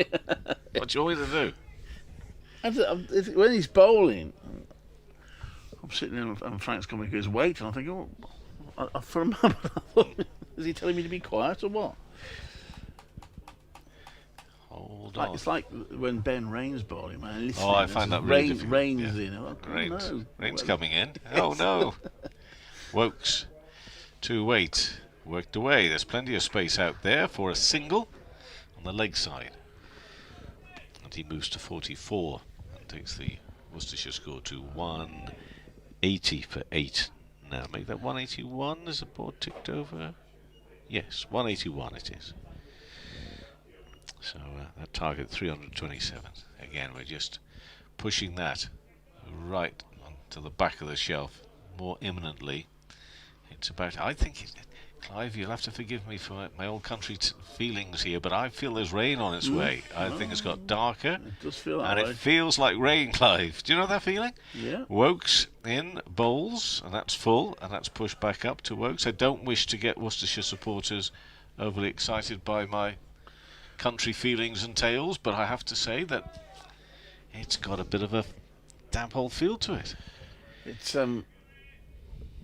frustrating for Warwickshire. I tell you what, if we did get a bit of rain, we're going to be here for a long time, because Warwickshire won't want them to give up 2 on wickets. resuming until 2 balls. Had the chance just to what- bowl 2 exactly, balls, exactly, exactly. yeah. Wokes in and defended into the offside, no run. So what time did we restart last night? 10 past 7? I'm sure it's the first time I've ever been at a game where it's restarted that Oh, late. really? You've got to remember, Clive, at our age, we may have forgotten a few things, and I bet possibly, and when we were younger, we wouldn't have bothered. We wouldn't have at all been troubled by a 10 Well, I past wasn't. 7. I was delighted. I just observed that it was remarkably late. Well, you say that it was an interesting one for me as Wokes in and bowls and defended. I was presenting, of course, last night, and I was all ready to say good night to everybody, and the message came out that we were due to start at 10 past 7. The only problem is it was 10 to 7, and it was just me for 20 minutes. But Radio cold. Yeah, well, yes, it must have been good, because Not on at all today. But very unknown. Might put a bit of Aber on or something. 181 for 8. And this is Taylor. He's facing the moat. 3 slips. Man goes out deeper there on the square leg boundary. I don't know if he's seen him go deep, but it doesn't matter. It's on the offside anyway. Past the off stump. And it's 181 for 8. Waite on 44. Taylor on 10. And Wokes has got through 18 overs. 3 for 53 from 4 overs. Still asking questions, but I don't know if I got a little bit overly obsessed with the feeling of rain around. I didn't feel as threatening, that little over there from Wokes. So it's all going the way. Well, looking at the light meter now. So, actually, there are brighter skies overhead, but this could delay Warwickshire and just give Worcestershire a little bit of a chance. Despite Frank Watson saying it's pitch black out there, they are not coming off just yet. One would imagine that it wouldn't have to get much darker, though I think it's going to get slightly brighter before it gets darker. Bamber into bowl, and that's left by Waite. So an added sense of jeopardy, really, in this game now, in that sense that if Warwickshire knew they had the whole day, they wouldn't be worrying at all about getting these last 2 wickets with 146 runs still to play with. But the prospect of them coming off is a concern. Nottinghamshire might be thinking the same at Heading. I don't know what it's like there, but they have just taken their 8th wicket, so they need 2 more as well. That's left. There's no run. Yorkshire 269 for 8 there.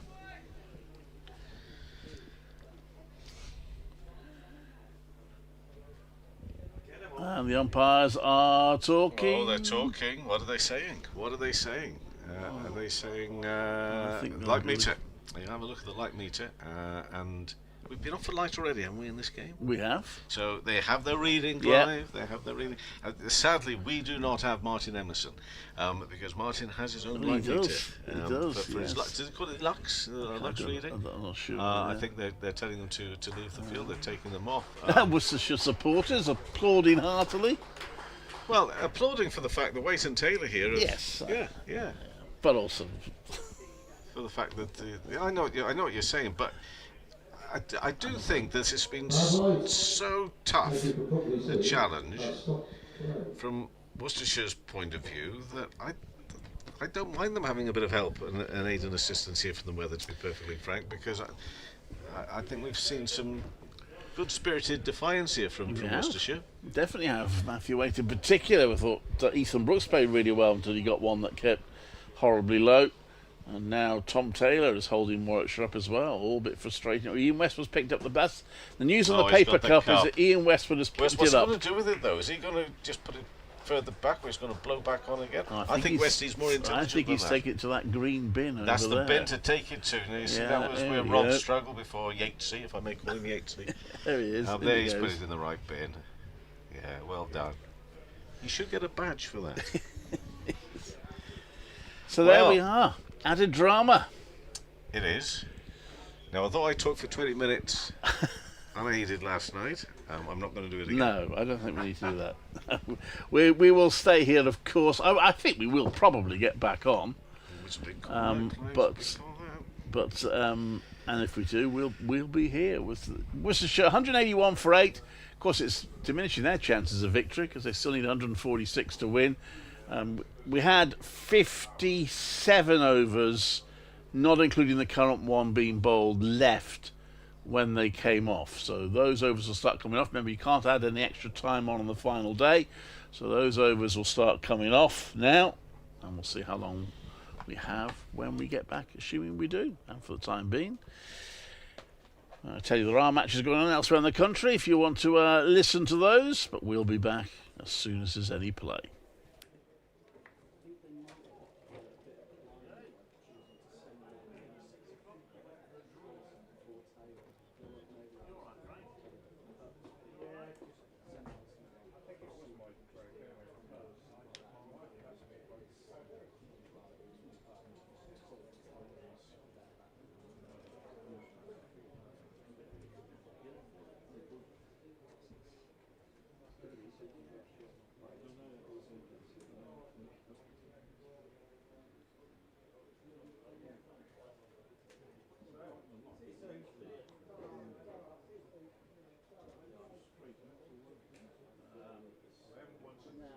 If you are seeking food and drink, or even warmth, the Grand Vic Pavilion is open to all today. The 7 Suites at the new road end of the ground is open, and the Water Bar at the deepest end of the ground is I open. counted through them, but every time you go back a page on Cricket Archive, it goes right back to the beginning. So you just scroll through again, you find it, you go back, scroll through it again. Do I go home and let my dog out? Back myself to get that. How far are we going to get? The dog last. He'll be on his own since half an hour. We can look out for it. Sorry? We can look out for a few miles. No. What dog is it? No. My dog's called Ted, the same as Ashley's. Right. Ashley sits there with his dog and I go,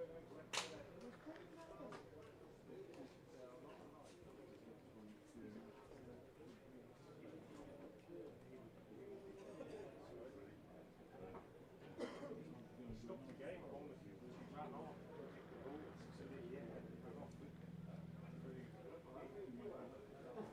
I think it's a funny old You already did it in a first class match. Yeah, Bumper, Guildford. He was in the press centre. I think it's something else. Because we're trying to like build a lot of he just picked them all up and all showed to me.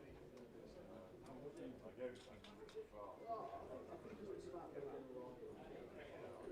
threw it to Holly and looked down. He looked again and saw 2 bite marks. And then secondly pushed at it for him. He refused to follow. Maybe it's but they were able to get the goal. No, I know, but it's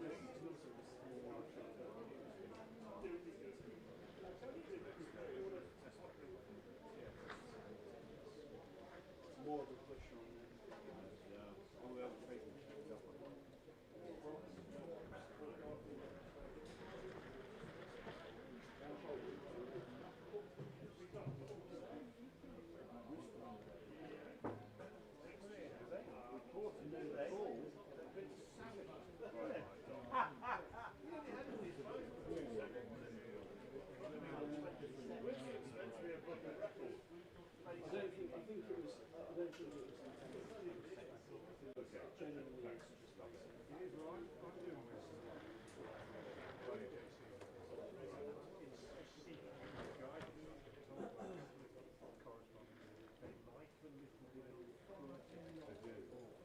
If anything happens, it's a little bit edgy.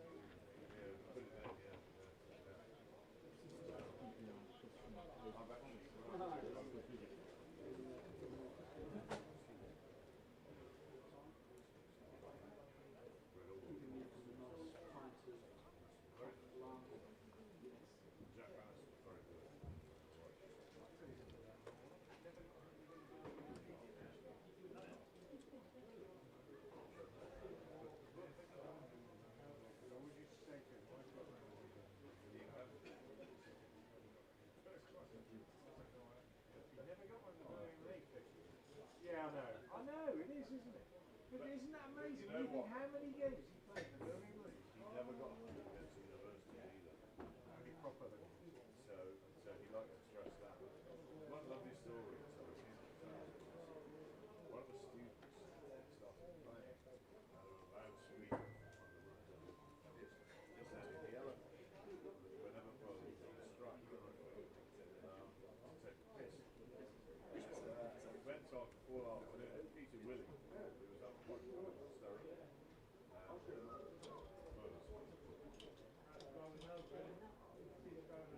got out in 98. So that was one time he got close to scoring. Top bloke. Did he mention the time had said that he had Charles Randall, yes. Charles Randall. Yeah. I knew I was did. there at the time. That's in the book. Yeah. You had to have that sandwich brought out because it's dark. And stuff inside. And Randall.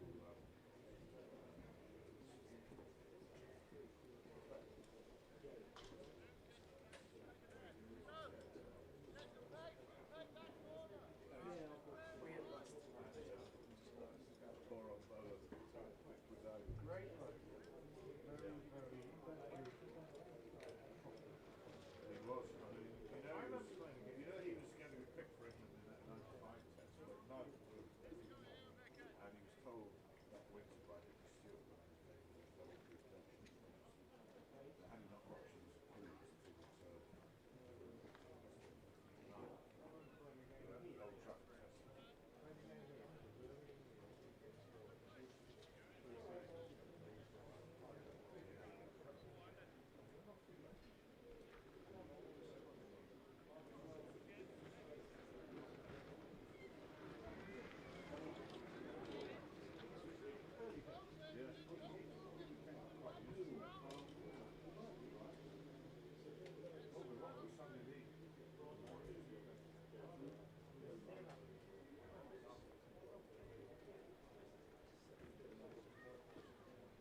he got Phil here. Ibogato was something like 27.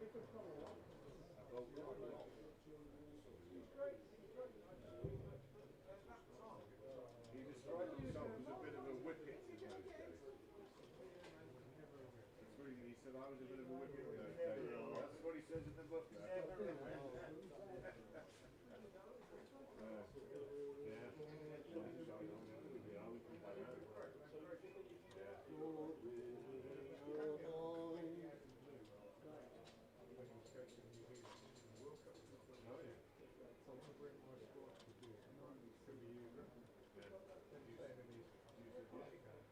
They came and they were doing rain kitting practice.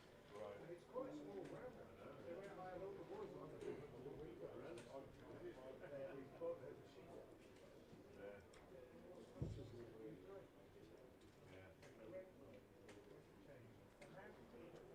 Well, he's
born this.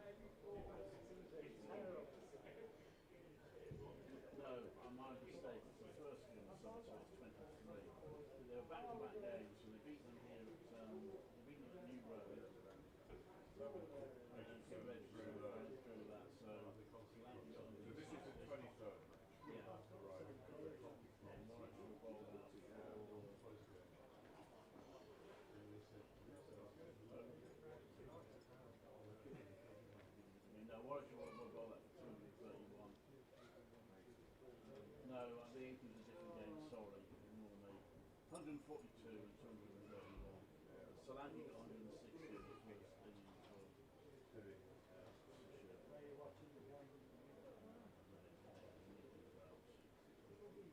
Richardson played for Warwickshire in that game.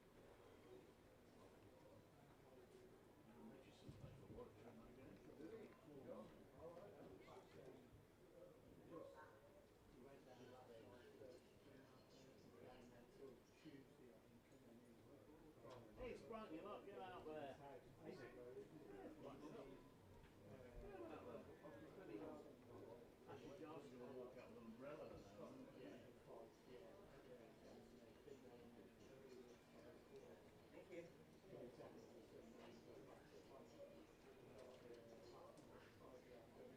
Magical adventure where I travelled through time, explored great buildings, and made lots of new friends. There are forests, rivers, and ice cream. My story was one of excitement and wonder. And what happens next? Well, that's That's your chapter. Make Worcestershire part of your story.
Tea will be taken at 3:10 in the hope of a resumption at 3:30, when there will be 46.2 overs remaining in the day.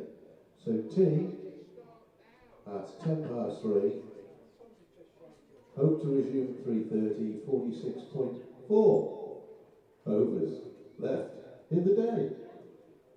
In the meantime, it's cosy and warm in the pavilion, and it's cosy and warm in the water bar, and also, of course, in the 7 suite.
So what's going on?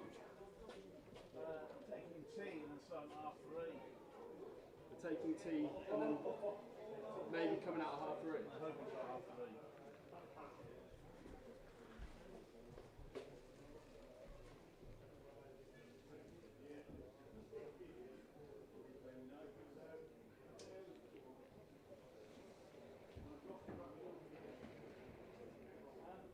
I'm just wondering whether whichever one we don't speak to, whether either Westy or Dennis Davis might do a little turn just to head to the west. I'm probably going to speak to Westy. I'll be interviewing Westy at the end, so Right. you can speak to him about that. Yeah, that would be an idea. So you're talking to Mark, who's the man in the glass. Yeah, or if we're doing Westy at this game, whether Alex has got to do a quick turn. I'll send Westy the messages. Yeah, sorry, I didn't quite catch. So I think they're taking tea at 10 past with a hope of, no, it's at 10 past 3 with a hope of starting at half 3. Quite understand why. No, it doesn't make a lot of sense, but It's pretty rare to play now, isn't it?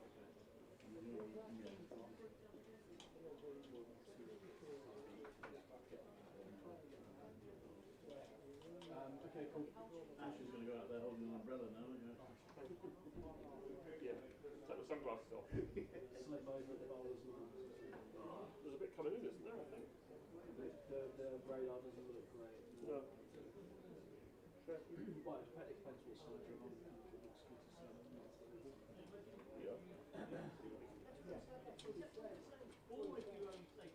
Rob, you're a victory.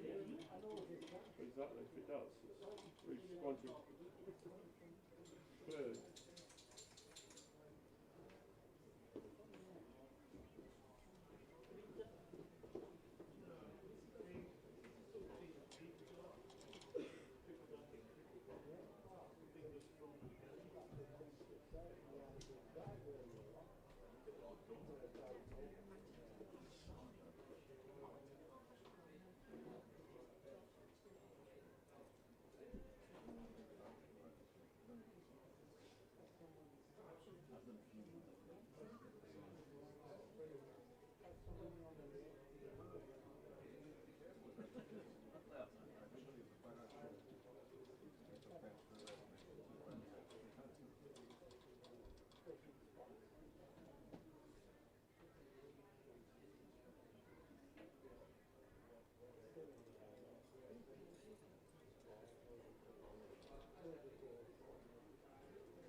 I wonder why cricket.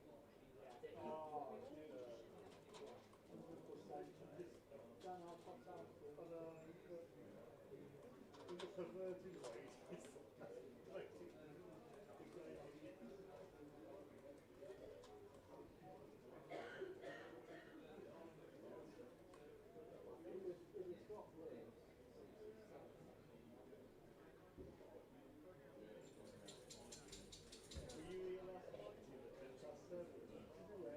I was sat there, I was the only one He's hilarious.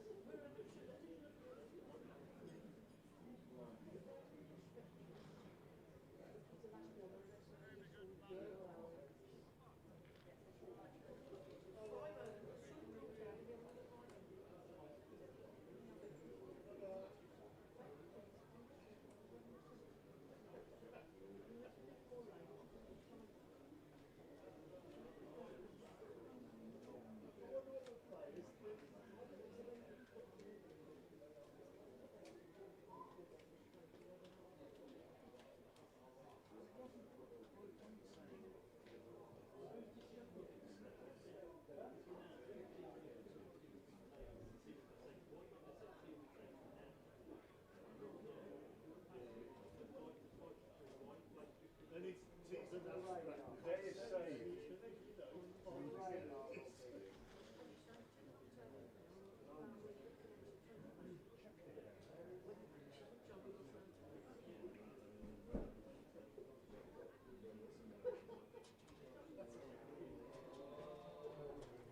Facial and cranial scan, X-ray on her knee and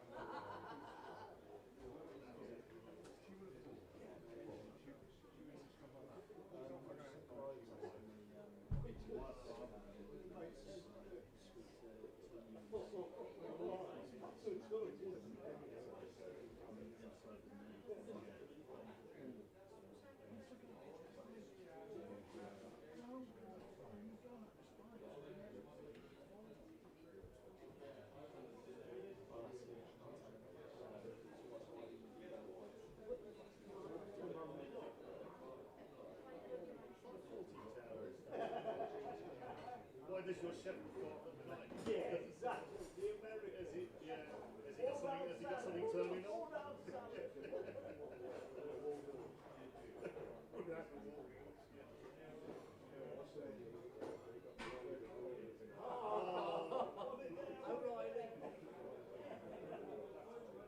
The Germans.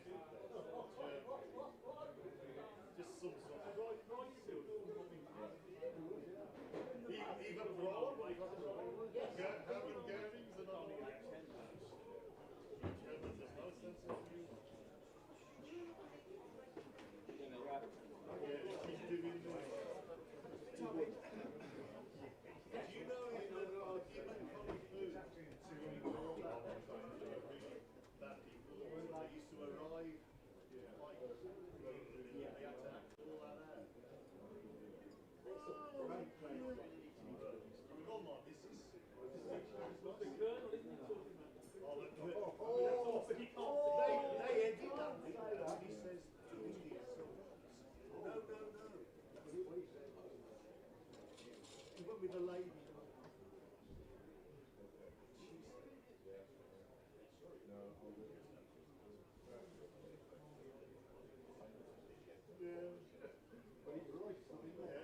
And the other one is out-40 Hampshire one, and he says, did it? Hampshire Dollar Vera got it. Oh, good old darling. Oh, Hampshire one today, 40. Metal. It's up and it's talking.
Once upon a time, I went on a magical adventure where I travelled through time, explored great buildings, and made lots of new friends.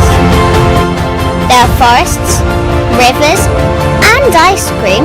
My story was one of excitement and wonder. And what happens next? Well, that's your chapter. Make Worcestershire part of your story.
Once upon a time, I went on a magical adventure where I travelled through time, explored great buildings, and made lots of new friends.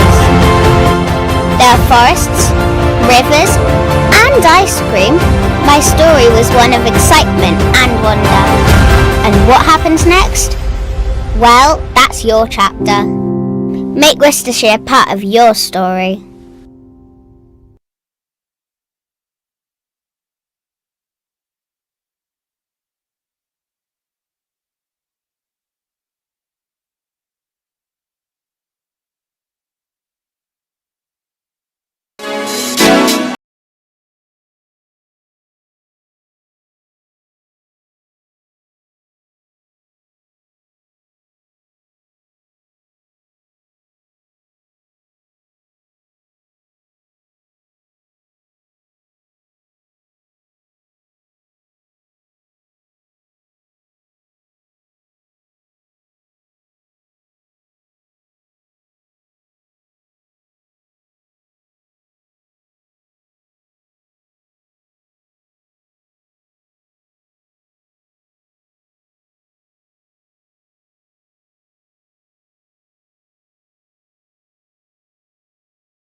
Once upon a time, I went on a magical adventure where I travelled through time, explored great buildings, and made lots of new friends.